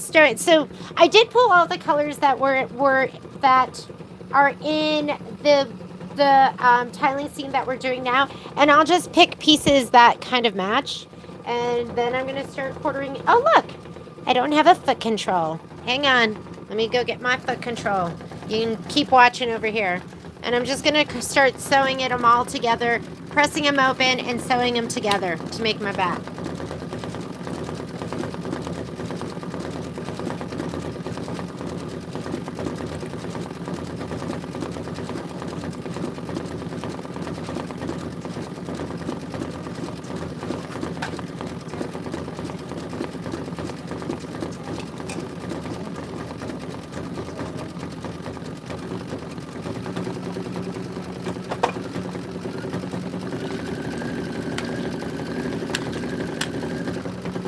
I have a magnetic,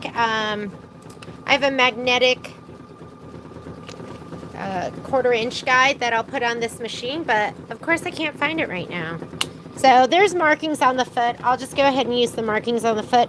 I like to stitch at a 1.8 stitch length, and I just have deco bob in the top and the bottom. Ooh, something sounds bad over here. Did you hear that? You're like, to the machine, to the Avenir, to the PQ 1600, or it's a 1500. Actually, it looks fine. Something didn't sound very good to my ear, but, oh, I think something did happen because I'm not seeing the thread all the way down here. So I think it stopped stitching up here. Let's see what's going on. Do I have any bobbin thread? What's happening here? Oh, look it. The bobbin thread ran out and I didn't even get like a little message. Here we go. All done. And sometimes it crosses over. I find that happens on pre-wound bobbins. I don't know if you can see that, but sometimes it crosses over and then it can't feed out. Let me put this one in. We're going to have to go back some stitches because it didn't complete that satin stitch. So if your mama ears tell you something doesn't sound right, do you guys see this? Look at this mess back here too. And that was like the bobbin not being able to feed through. This is icky. So I'm actually going to kind of cut this off a little bit and then we'll go back. That is like, it feels bad. It sounded bad. Something was going on. My, the bobbin thread definitely wasn't feeding out the way it should be feeding out. Whoop, sorry. Sorry. So we're going to go back stitches. So I can see where I am and where I need to be. I'm going to just hit my -10s and then I'll just make sure this is where it should be. So we're going to go -10. Maybe I'll do a -100. There we go. I'm going to hand roll to see if I'm, oh, I probably need to go back to -10 again. I'm going to hand roll. Yep.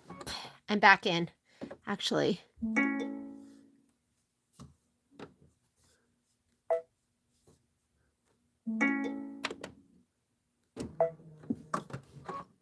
That looks good. Sometimes when you overlap too much, there's like a shadow and it doesn't look very good. So let me go ahead and rethread. Whoop. I don't see. My take-up lever wasn't in the right spot. If your take-up lever is not in the highest position and you miss it, that's when you get a bird's nest on the underside of your fabric. People always think that bird's nest on the underside of the fabric, they think that's something wrong with the bobbin area, and it's not. That usually is that you've just missed your thread in your take-up lever right here. And when you miss it, it sends loops of thread underneath your fabric and it doesn't pull it up, so that's why you get those bird's nests.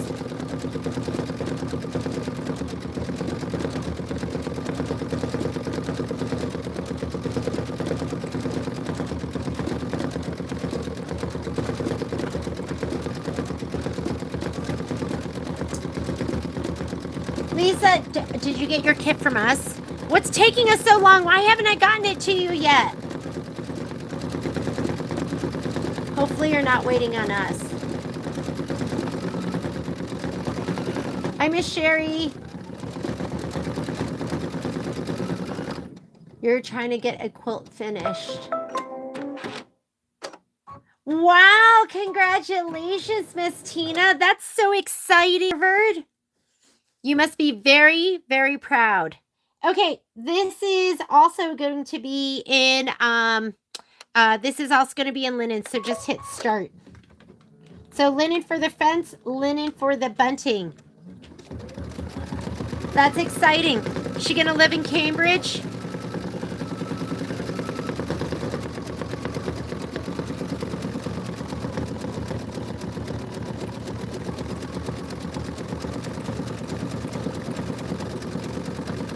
Okay, keep stitching. That's 4 minutes. All right. Back to our regularly scheduled programming. So I'll just grab pieces and I'll start chain piecing. And I'll just have all my stuff set up. I will do a locking stitch here in the front and the back. Okay, these are fast, 1,500 stitches per minute.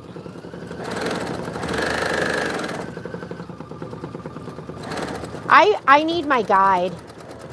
I mean, I can use the lines on the machine, but I am a flange girl all the way. I don't know about you guys. And then I'll just grab my next pieces and I'll be like, okay, what fits together? I have to cut that part off. Oh, these go. That fits together perfectly, and then I'll just sew those together. And this is how I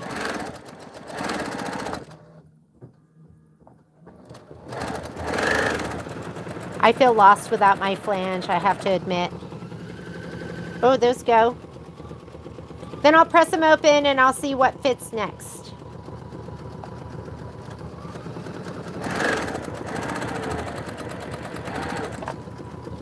What's over here? What are these? Maybe this will fit with, and then I have a little chain piecer cutter right here, and then I'll just like cut these off. I'll press them open. Will this fit here? Oh yeah, that'll fit. Good enough, right? Or what's this? Let me cut this off and see if that'll fit. Okay, so that's it. I just will sit there, cut, sew, repeat, press, sew. So I'm going to work on that while this is stitching out. Now that you guys get the gist.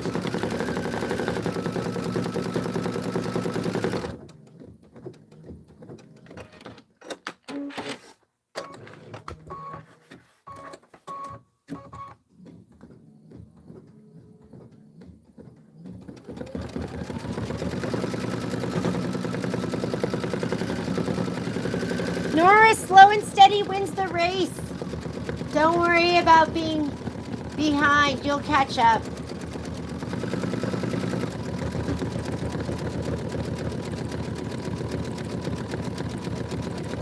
Ooh, I wish, bobbin along quilting, I wish that my two heat presses could mate and then have a baby, because I love the way the top lifts up on my Cricut. But I love the 15 by 15 area on my HTV Ron. Like, I love that. So I wish that I had, and maybe they make a bigger one. I don't know. I think it would be great to have one that was a little bit bigger, that lifted up. Like, that lifting up is so, I don't know, it's kind of bougie. It's bougie, but it's like, it makes it, I feel like, easier for me to deal with laying down my stuff. So, ooh, that's a hard one. I love them both for different reasons. They're kind of like my kids. Okay, what color are we putting in? It wants the ruby, right? Is that the red with the cross through it? Yes. Put in your ruby thread. Easier said than done when you can't find it. Okay, here it is. So I'm going to put in my ruby thread. Do you think this is it? Are we going to do one block today? No, I think we'll get at least 2 done. And I have to get the rest done because we have quilt show. Like, I'm going to try and finish tonight, because that's going to be it for me. I'm going to be out of commission.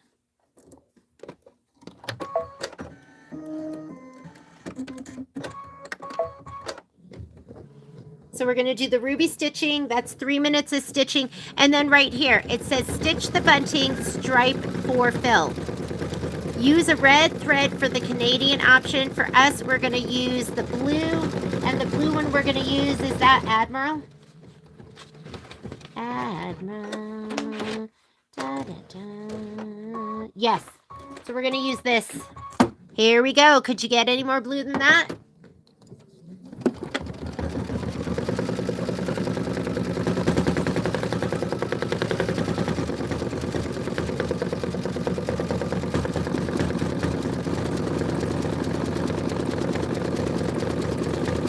You know why? I had a bad experience where I didn't heat press the heat and bond on right.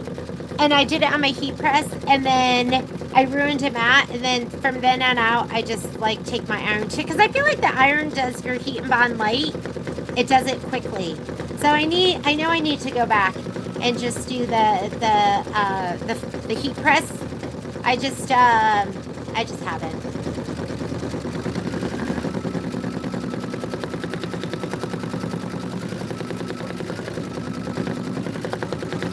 I know this block is a lot. I mean, this one has been a lot. It's an hour, we're an hour and 55 minutes in. Okay, I'm gonna be pressing over here.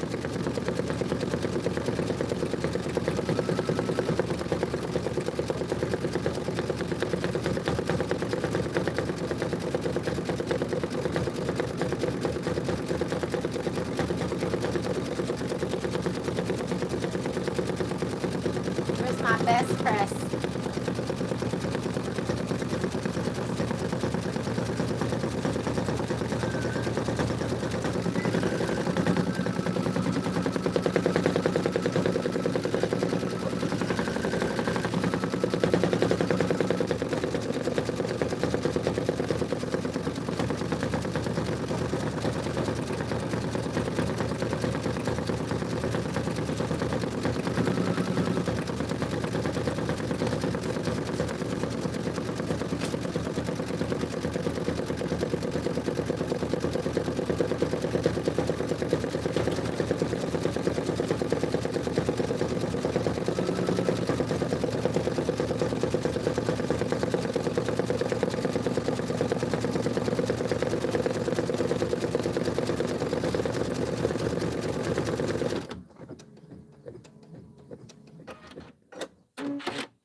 All right. I'm going to put Admiral in. So cute. What are you embroidering? We are working on Home Sewn 2, and this is the July tiling scene.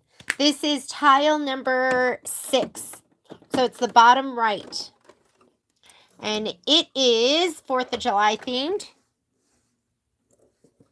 And we've been here for what? Almost 2 hours now. This one's a big one. The top ones are going to be much quicker and much easier.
Okay, so we just finished the Admiral, so this step right here, let's turn to page 10. I'm working on my back as this is stitching out. Stitch the bunting string detail, so there's a little bow right there, and that's going to be an Admiral. Just hit start. And then guess what? That's it. We're going to remove, well, we're not going to remove it. We're going to get started on the next block, which is going to be this one.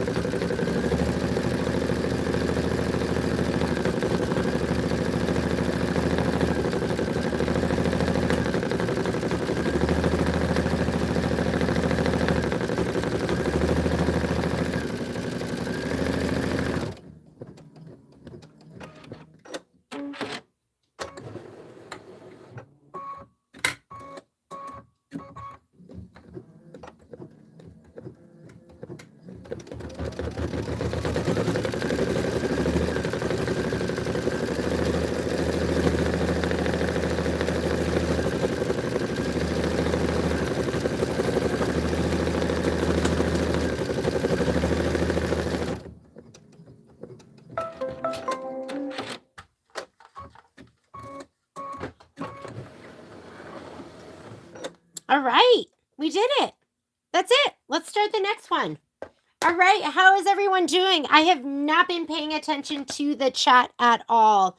I have part of my pieces done right now, so I just sewed those together. So now I'm going to just add that on there, and then we'll sew this on here, and then I'll add some sides on, and then I'll almost be done with the back. I need about, I think, 14 inches by 14 inches. So I'll sew that one on, and then maybe I'll sew one on the top, and then maybe one on the side, and then this back will be done. So that's how I use up all of my scrappy scraps. Okay, next block that we're going to do, I had loaded in block number 1. Let me take a look at your comments, see if there's anything that I needed to answer. together, color sort. Oh yeah, that must have been great. That's a great idea. So Cindy's saying that she did blocks 1 and 2 together and then used the color sort, which is fantastic because it has a lot of the same colors in it. So I wasn't smart enough to do that. So maybe we'll put these 2 in together and we'll color sort those 2, or we'll do something like that. And if you've never used color sort, it'd be a good time for you to see how that's done. What temperature do you use on your egg? So I do 320 degrees on my heat press for 20 seconds for my SF101. That seems to work well for me. I think Heat and Bond Light is a lot quicker. Kimberbell Home Sewn Volume 2 just hopped on. Thanks. 9 p.m. Go to bed. We'll see you tomorrow, Miss Rebecca. Thanks for joining us. Sewing Primrose Quilt. All right. Oh, did you say you're done with this one? You go, Miss Sylvia. Okay, I'm going to start off with just the placement stitch for the batting. And I'm going to give my background fabric a shot of spray, as well as one of my pre-cut batting pieces. And this time, remember, we're going to make sure we use a color in the seam allowance that you're not going to see, because I'm worried about that military gold up there, just in case, especially because it's pulled in as well. Okay, here's my handy dandy spray tent. I'm going to spray the wrong side of my batting. There we go. And one of my pieces of background fabric. I spray with my right hand. I'm spraying with my left hand right now, so this could be really bad. Oh, that's kind of good. I don't like going too crazy. And the tent's nice because it keeps the aerosol from going all over my room. Was that just awful? Did you have you couldn't see anything? I had a feeling I was like shaking everything. Okay, so I'm going to put down my batting. I usually cut my batting a little bit bigger than square. So instead of 6 by 4, I'll do like 6 1/4 by 4 1/4. I'm going to take my background fabric and I'm going to lay that down. And once you know you have it centered, go ahead and just press your hand down. Mine's sprayed, so I don't have to do anything else. But we do have to skip some steps on our screen. So hang on a second. Let me slide this back on. Why isn't this going on? There we go. All right. We're going to skip some steps. That is the tack down for the batting, but we cut our batting to size, so I don't need that. That's the placement stitch for the background. We already laid ours down, so we don't need that. This is the tack down for the background. Make sure it's your deep gold. And so we are going to do this, and we are going to pick a color that matches. So I'm doing my background quilting with Oxford. It calls for Zafre, and I would do the Zafre, but guess what? I don't even have it, and I forgot to bring it home. So the next best thing for me is going to be Oxford. So I'm going to go ahead and put that in. That's going to do the tack down stitch. Normally, I like my tack down stitch in a color that contrasts that I can see, but I forgot this is a tiling seam. And the tiling seams, you don't want the thread, the tack down, to accidentally show when you sew it all together. So pick a color that matches, not a color that contrasts like I normally tell you to do. All right, thread her up. We're going to do our tack down. And then we are going to do the quilting stitch.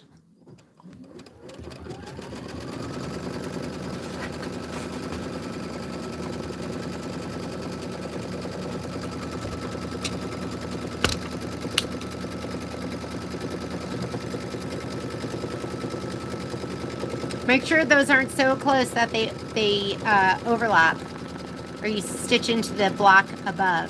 You don't want to do that.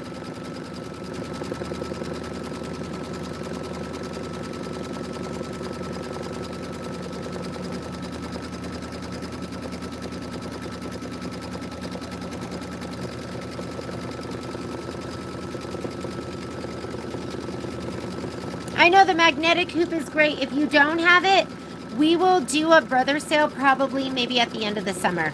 That's one of the things that damn near kills me and Patrick. So So we always say we're never going to do it again, and then we do it because you guys need these hoops. We get an additional, make sure on your screen it's showing you the quilting stitch. Pick whatever color you want. The recommendation is Zafre. I am doing Oxford. We get a 20% off coupon from Brother once a year. And so that's when we do the Brother sale. We'll pass that 20% off on to you. Because it's expensive. The hoops are expensive. So we like to do it then. Okay, we are doing tile number 1, which is going to be this one right here. So make sure you have a great color for that gold. I'm going to be using one of my Hala shimmers. The other thing I'm doing is I am putting iridescent or that holographic vinyl over that window. It just looks so good. So let me grab that vinyl. I best be able to find it.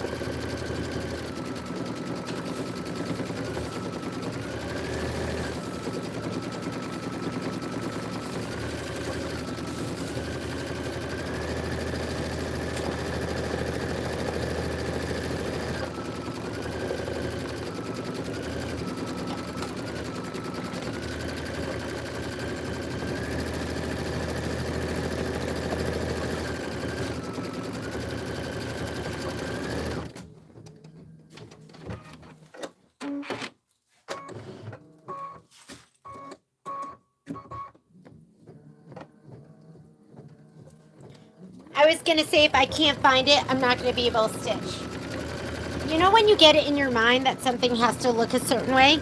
So here's my holographic vinyl. We have an affiliate link for this, but isn't that fantastic? It's so cool. So I'm going to put this over my windows.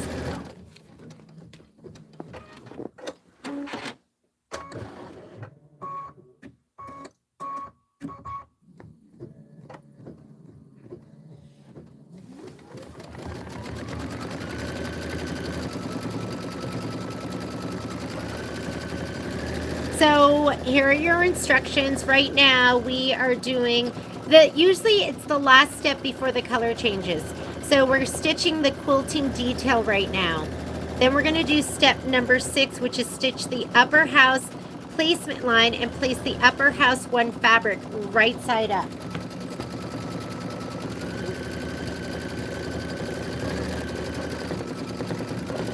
Upper house. Upper house.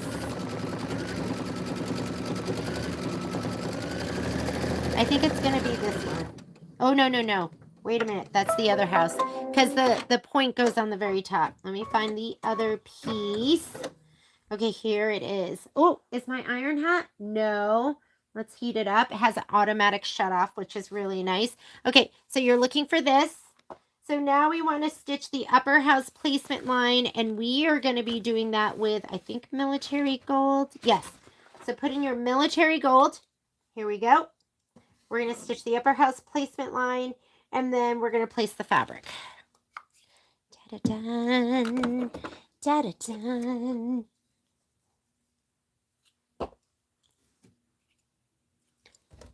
I think I'm going to try and do this one, and then maybe I'll do 3 and 4 because I like the idea of color grouping with something that maybe makes sense.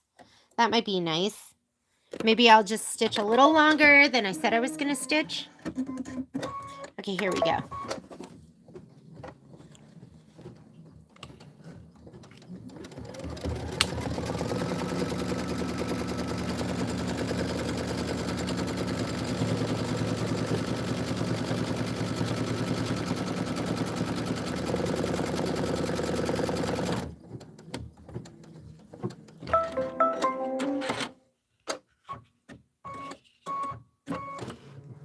Okay, let's bring this forward. I'm going to get my Matty Mat because I'm pressing right on my machine. You do not want to have nothing in between there. Last thing you want to do is melt the bed of your machine. I'm going to put this on top. Maybe I do need to be higher up. Hang on. Trying to get you the best angle. Here we go. I think that's better. Okay. And I'm going to lay it down right there in the placement line. The last one, I went ahead and I put SF101 on everything. But some of the seams are so thick that you definitely, if you don't have to have SF101 in the seams, you don't want it there. So that makes sense. So there were a lot of pieces that I went ahead and I just did the fabric with the Heat and Bond Light. This part goes so fast when you have all your pieces that are already cut. I'm going to go ahead and slide that back on. Next, what's the next step? So we just did this, stitch the upper house tack down. I'm going to skip that step on my screen. So we are not doing that step because that is a tack down stitch. So I'm going to skip it. Next step is another placement line, and it does want you to also do that in military gold. So this is the placement line for the half round window. So we're going to place that next. Let me find the fabric. Half round window. Ooh, could this be it? Nope, that's the other side. Where are you, half round window? It's hiding from me. Oh, here it is. I found it. Wait a minute. Did I accidentally cut the same way? I think I did. That's okay. So no big deal. What we're going to do is I'm just going to lay down a piece of fabric, right? We're just going to go old school. Not a big deal at all. Make sure I have the fabric. Here we go. I have a big old piece. These things happen. Okay, here we go. Tack down. I'm not even going to give it a shot of spray. We're just going to put it down. We're going to trim it.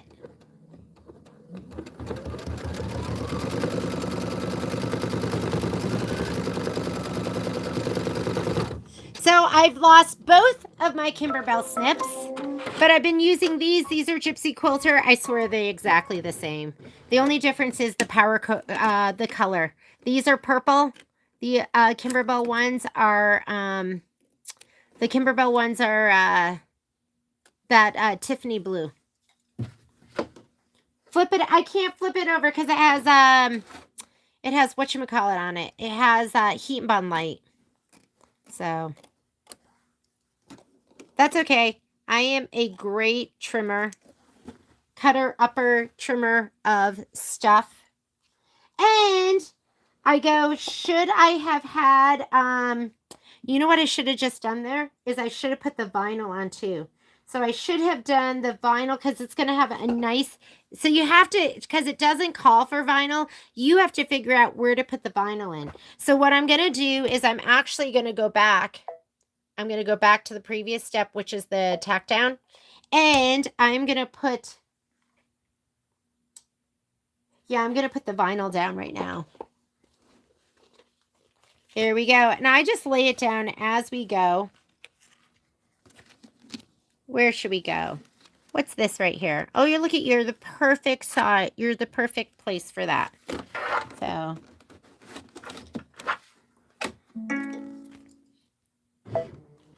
I could do the corner up here. That might be a little easier. Let's do that.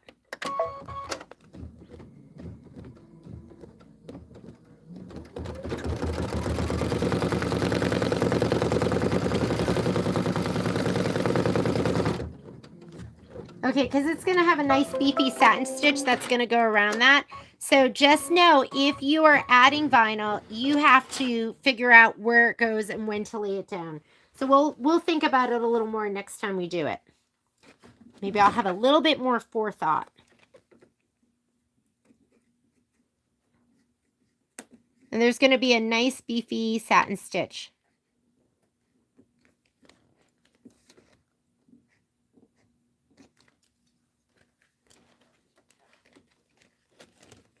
Sorry if you're not seeing this. Not the best angle for you guys. There we go. Looks so good. Can you see that? Just looks So cool. Okay. Next thing it wants you to do. So we just did the half round window, stitch it down, trim the fabric close to the stitch line, stitch the window placement line. So it's going to be the other window with the muse. Here we go. Window placement. And you're going to lay down your yellow window, your muse. And you have to stitch the sewing machine on it before we put down the vinyl. So we're going to just put this down. Let me go ahead and add my little wool mat. Put this underneath. This on top. Let me make sure I'm reading my instructions right. Place window 1 fabric right side up, stitch the tack down line, trim the fabric close. Then we're going to stitch the fireworks. That's going to happen next. But let's go ahead and put this down because we still have to, before we put the vinyl on, we have to, and pull this back a little bit more.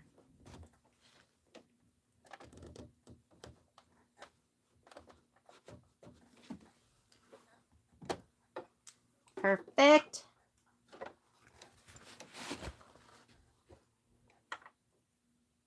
We're going to skip the tack down.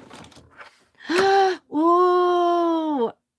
I'm feeling like I shouldn't have put the vinyl on here because this is going to be in the seam allowance. So when I did the camper, I didn't do it wherever it was in the seam allowance. That is going to make it challenging. We'll see what we're going to do with that. Okay. Skip the next step. That's your tack down. Yeah, seam allowance, you have to watch out for that stuff.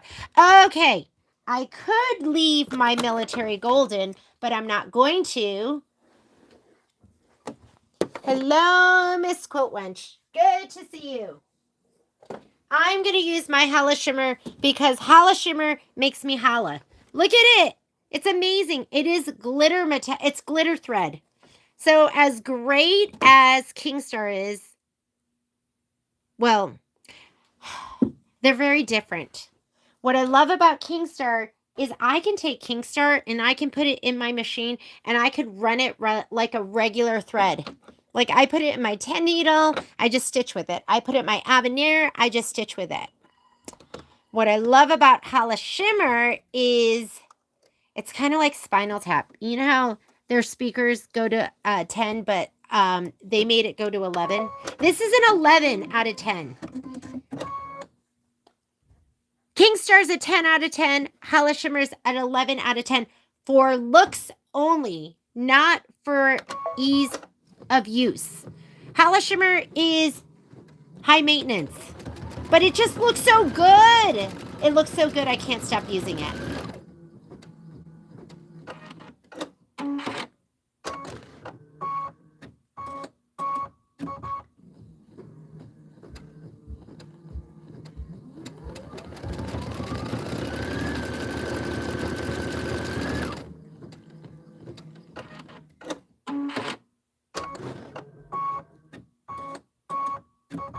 Miss Quilt Wench, where are you coming? Do you live in the area?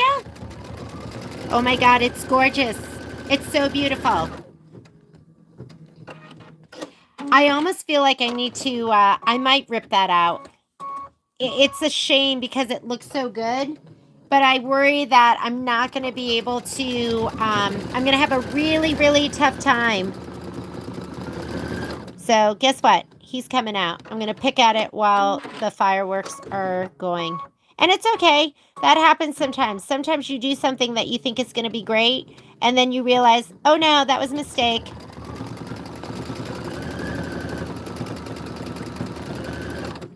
Marysville! How cool. I know I hear Patrick mention Marysville. Is there mountain biking out there? Is there lots of trails?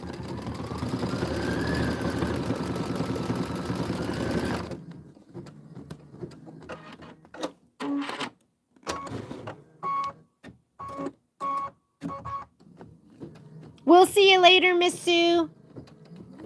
I love that you guys pop in when you can.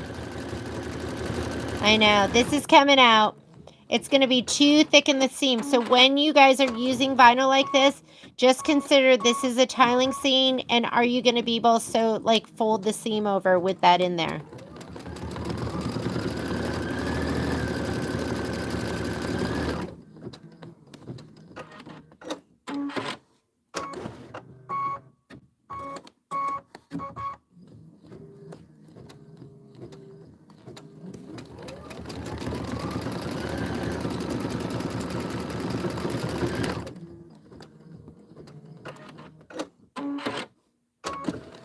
It'll probably be easier for me to pull that out once the machine is not moving.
No, the vinyl. So this holographic vinyl is, I just got it on Amazon and I love it, and I use it anytime it calls for vinyl. This is what I use, just because look at it, it's amazing. The first time I used it was for Enchanted, and it just like whatever color fabric you put it on, it just makes it magnificent. So it just looks great on everything. And if you go to our affiliate links, it's down at the bottom under our Amazon links, and it'll just say holographic vinyl or something like that.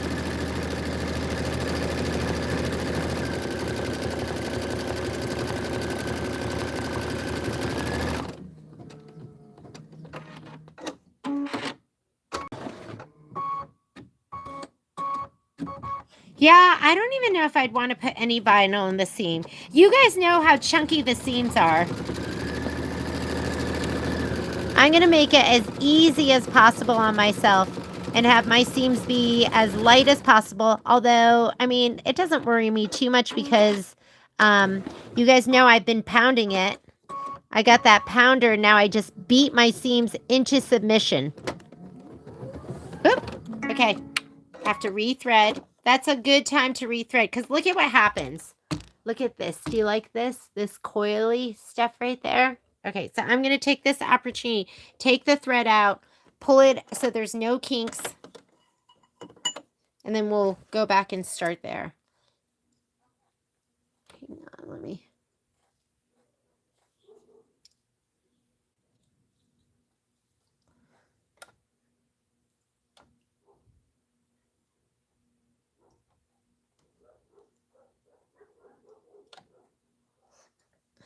So we had a gentleman who was fixing when they installed, we installed what do you call it? Are they like, what's the door before the door? Like a storm door? Is that what they call it? So we put one of those in, and when they installed it, it was supposed to have like this brushed bronze hardware. And it came with like shiny gold, which is fine, but just not our thing. I'm just hitting my -10. Okay, now I'm going to hit my +1 until it bounces over here. So he came to replace that. And so he opened up the door. And of course, Poppy went running out. Poppy went running out. They don't go anywhere, so it never really bothers me that much. She wants to go down to the neighbor's house and fence fight their dog. But boy, was she a stinker. She would keep getting close to me and then like running away and keep getting close to me. So I had to lure her into the backyard with a Frisbee. But I'm sure I look like that crazy person that had no control over their animal.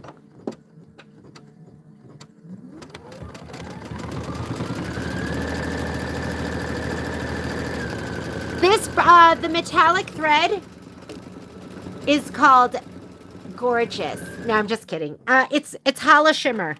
It's Ganold sells it as their glitter thread.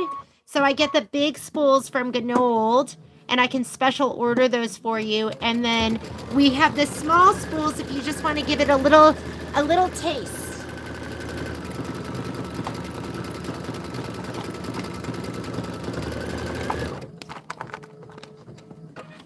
And so they're so much fun. And now anytime I do background quilting, I feel like I can't just do regular thread. I can't even do regular like Kingstar. It's got to be this.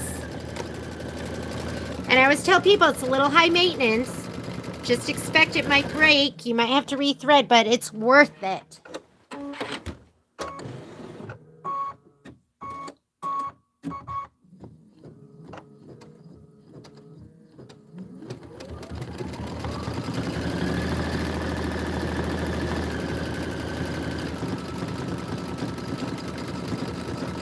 Oh my God, I totally missed it. Is everything okay with... I feel bad calling you Quilt Wench, but that's what it says. That's what your name is on YouTube. I hope everything's okay. I missed what happened.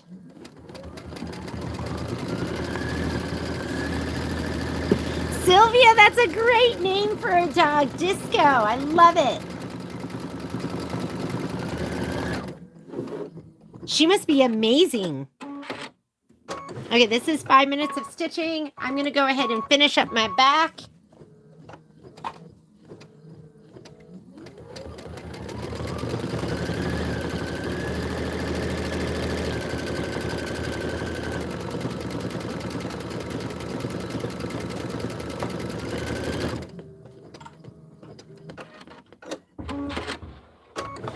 Hi.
Thread broke. Hang on just a second. Let me rethread.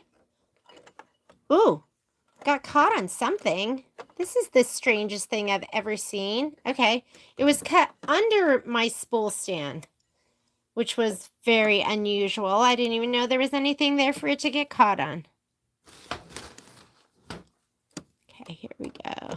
I'm going to go back 20 stitches.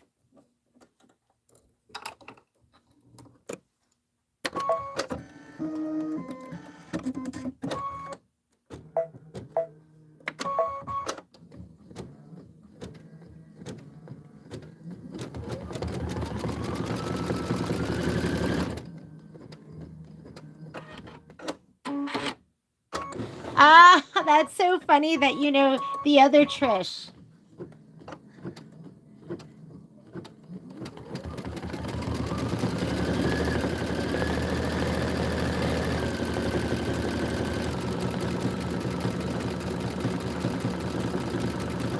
Should I bring Hollow Shimmer with me? If there's anything you guys, well, we won't bring everything, but the store's going to be open and we're probably, I don't know, like a 10-minute drive from the convention center. And so make sure to stop in there and we'll do some specials this week.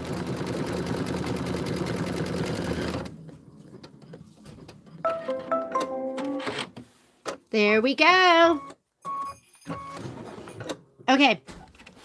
Before I do anything else, I'm going to go ahead and just make sure that this is off. Come here.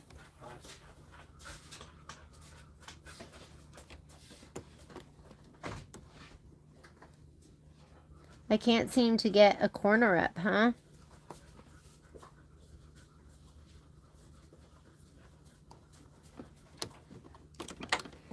I want that off because I know I'm going to just have to get it off anyway, so.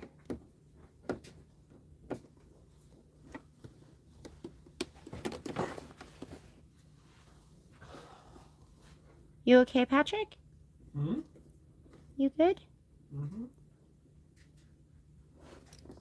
I just heard a big sigh out of you.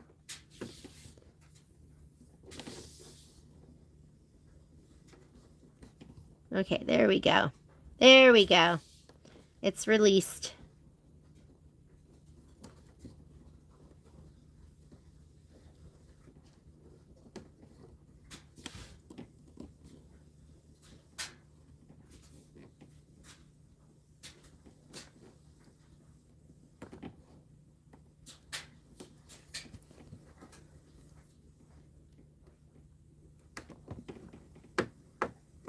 I actually just sliced right through that vinyl, so I want to get that off too. Okay, we'll deal with the rest of it later, all the little bits of thread. But that is off. That is going to be too thick to have in my seam allowance. So I rethought that after I went through the trouble of stitching it down. Okay, so we just did the fireworks. Now we're going to put the linen in to stitch the upper house satin outline. Wonder where that is. Where is it? Oh, it's right here on the side. So let's put your linen thread in. Oh, are you keeping me company? Patrick's sitting on the couch, hanging out. It's been a lonely day of embroidery. No, I'm just kidding. Although I do like stitching with you guys better than stitching by myself. Although I entertain myself, I had a gentleman at the store who said, "Miss, do you know you're talking to yourself?" I talk to myself often. I'm good company. Here we go. Okay, it's going to stitch on the side. Then we're going to stitch the roof line satin outline. And that's going to be in, I am guessing, peppercorn. Yes, peppercorn's such a great color. It is, it's like not brown. It's not green. It's not gray. Oh, hi, sir. Hi, sir. Uh-oh. Uh-oh. Okay. He's insisting on saying hello. This is Momo. He's one of the loves of my life. Yes. He just climbed in through that little hole and he wasn't gonna take a no. He wasn't taking no for an answer. This is why all of my projects have a little bit of Momo here in them. Hi. Hello. Yes. So it's a little bit of everything. Momo, Lita says hello to you. He's such a love. I'm trying to pop this up with one hand because he's loving on me with the other. You got to move your head. The embroidery arm's going to get you. That can't be comfortable.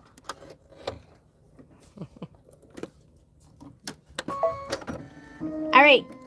Roof. Momo, the embroidery arm's going to hit you.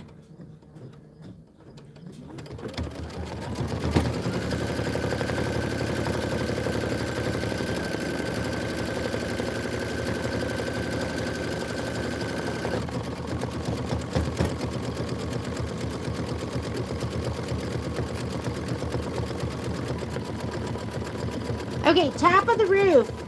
And then you're going to put your black in so we can sew the sewing machine right in the window. And then there's going to be some satin outline.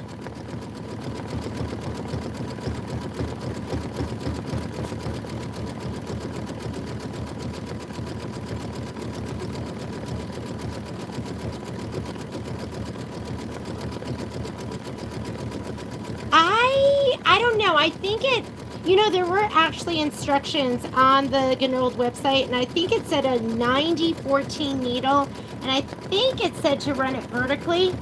And lately, I just use whatever needles in the machine. I just run it. If it breaks, I just rethread.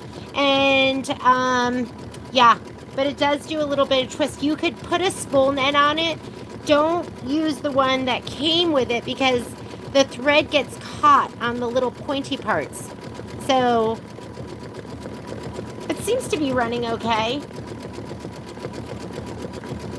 I know that Cindy had issues with her pink, and I feel like my mint green was really finicky, but seems to be okay these days.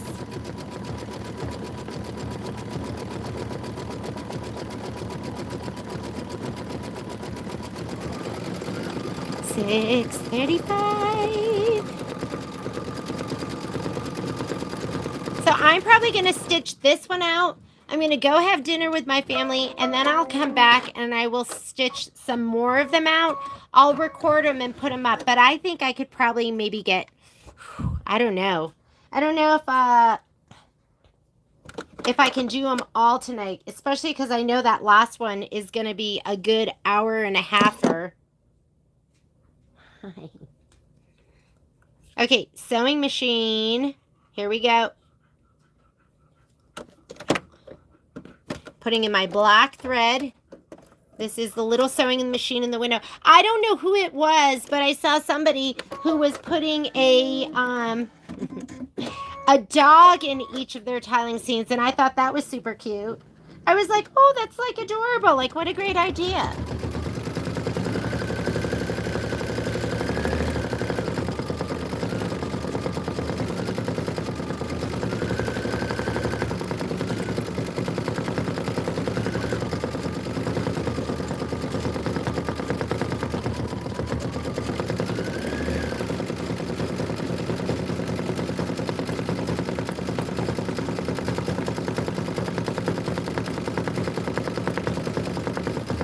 Okay, so the sewing machine is what we're doing right here, and then it wants you to stitch the half round window satin outline, which is going to be right there, that red, right there, and then the satin outline on here, and that's when we're going to have to put down the vinyl, because I'm using it. I'm using it for sure.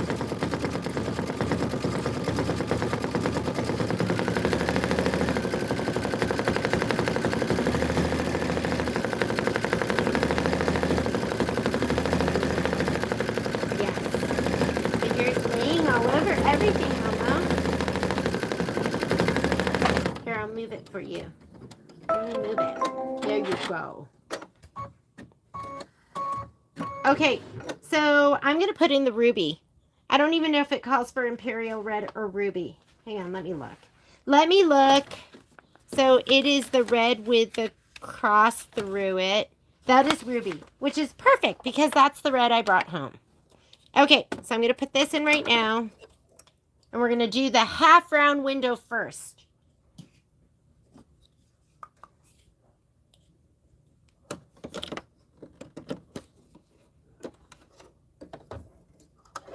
Did Kai just leave?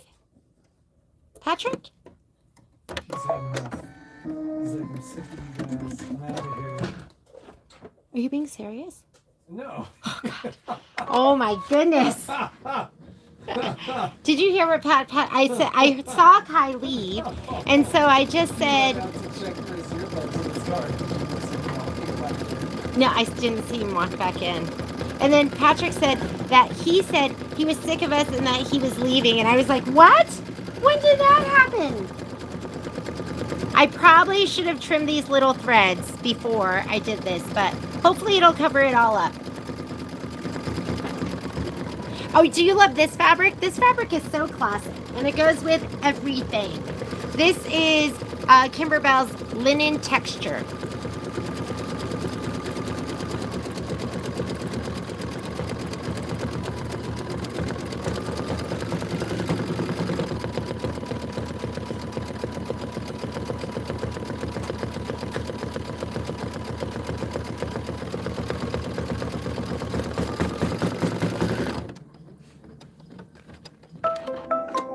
I'm like, did you not do a good job cleaning the kitchen? Okay, Most likely, I think that this is going to do some kind of outline stitch, and then it'll do the tack down. So, I'm trying to think if I should just cut it to size. Hang on. Let me just cut it to size. And then I'll just hold it down as it's stitching. So, I need a ruler. Ruler! Here we go. How big is this? This is 1 inch by 1 and I can't see. Oh, it's 1 inch by 1 and is it 5/16? All right, hang on. I'm going to cut this really quickly.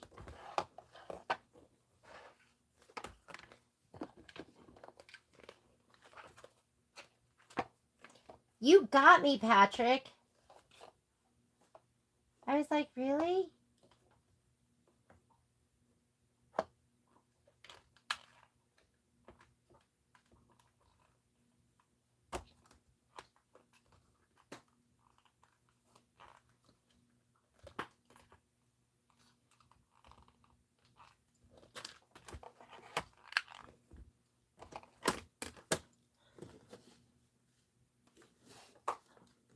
Okay, I obviously don't know how to measure. Hang on, let me cut. Let me get my scissors.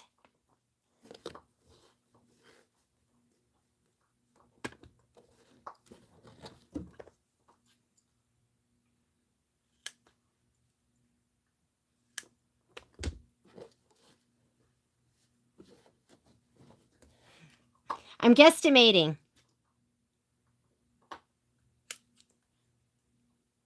And even if you cut it a little bit smaller, that's going to be, I think, better than a little bit bigger. I need my spatula. There it is. Perfect. That'll be good enough. All right. My red is in there. My ruby's already in there.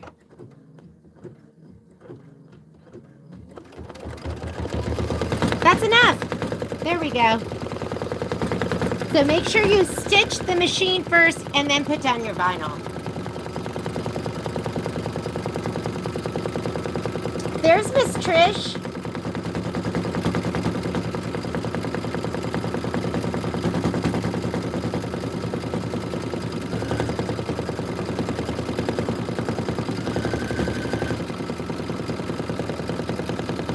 Oh, so there's a Bro Thread metallic. I know. I just can't help myself. I'm in love with the Hala Shimmer. It's a glitter thread. Like, so I'm sure that makes it more challenging. I'm sorry, not a glitter thread, but a ribbon. I think it's like flat like a ribbon.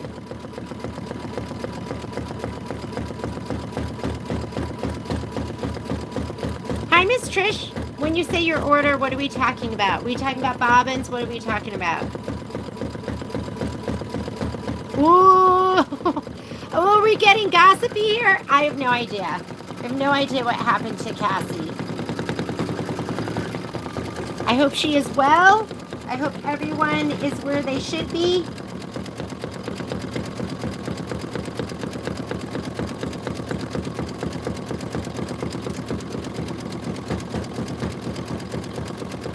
Oh, it looks so good. And guess what? That's going to be the end of it.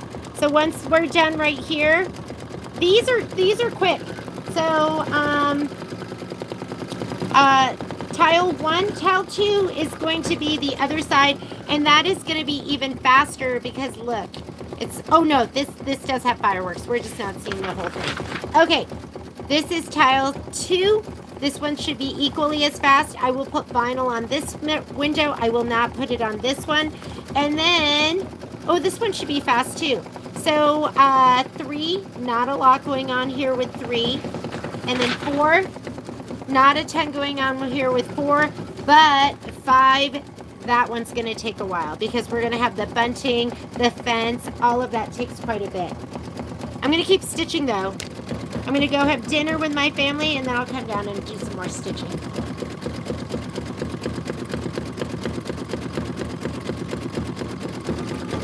Two Hala Shimmer Bobbins and Automakers. I'm sure we have the order. Automakers is I have fabric kits, but we do not have the design or the we don't have the design or the embellishment kit, and we won't have that until either Friday of this week or Tuesday of next week. So everything's going to ship next week, and bobbins as well. Because I put the bobbins up as soon as I saw they were available, but we'll probably have the bobbins at the end of the week or the very beginning of next week as well. So they'll all go out together. They'll all go out together. Okay. Does that look adorable? And look at our little window. Isn't that fun? With the Hella shimmer on it. And look at our fireworks. Looks amazing. So I'm ending a little bit early because I know we were scheduled to go until 7 tonight, but I'm going to go ahead and just end here because it's the perfect time to stop. And then I will stitch out. I'm hoping to stitch out the rest of this tonight. Maybe I'll have it for you tomorrow, maybe not, but we'll have some other stuff. So have a great night, guys. Thank you so much for joining me. Whatever I don't stitch out with you, I will stitch out, record, and I will post those videos. And I will talk to you later. Bye.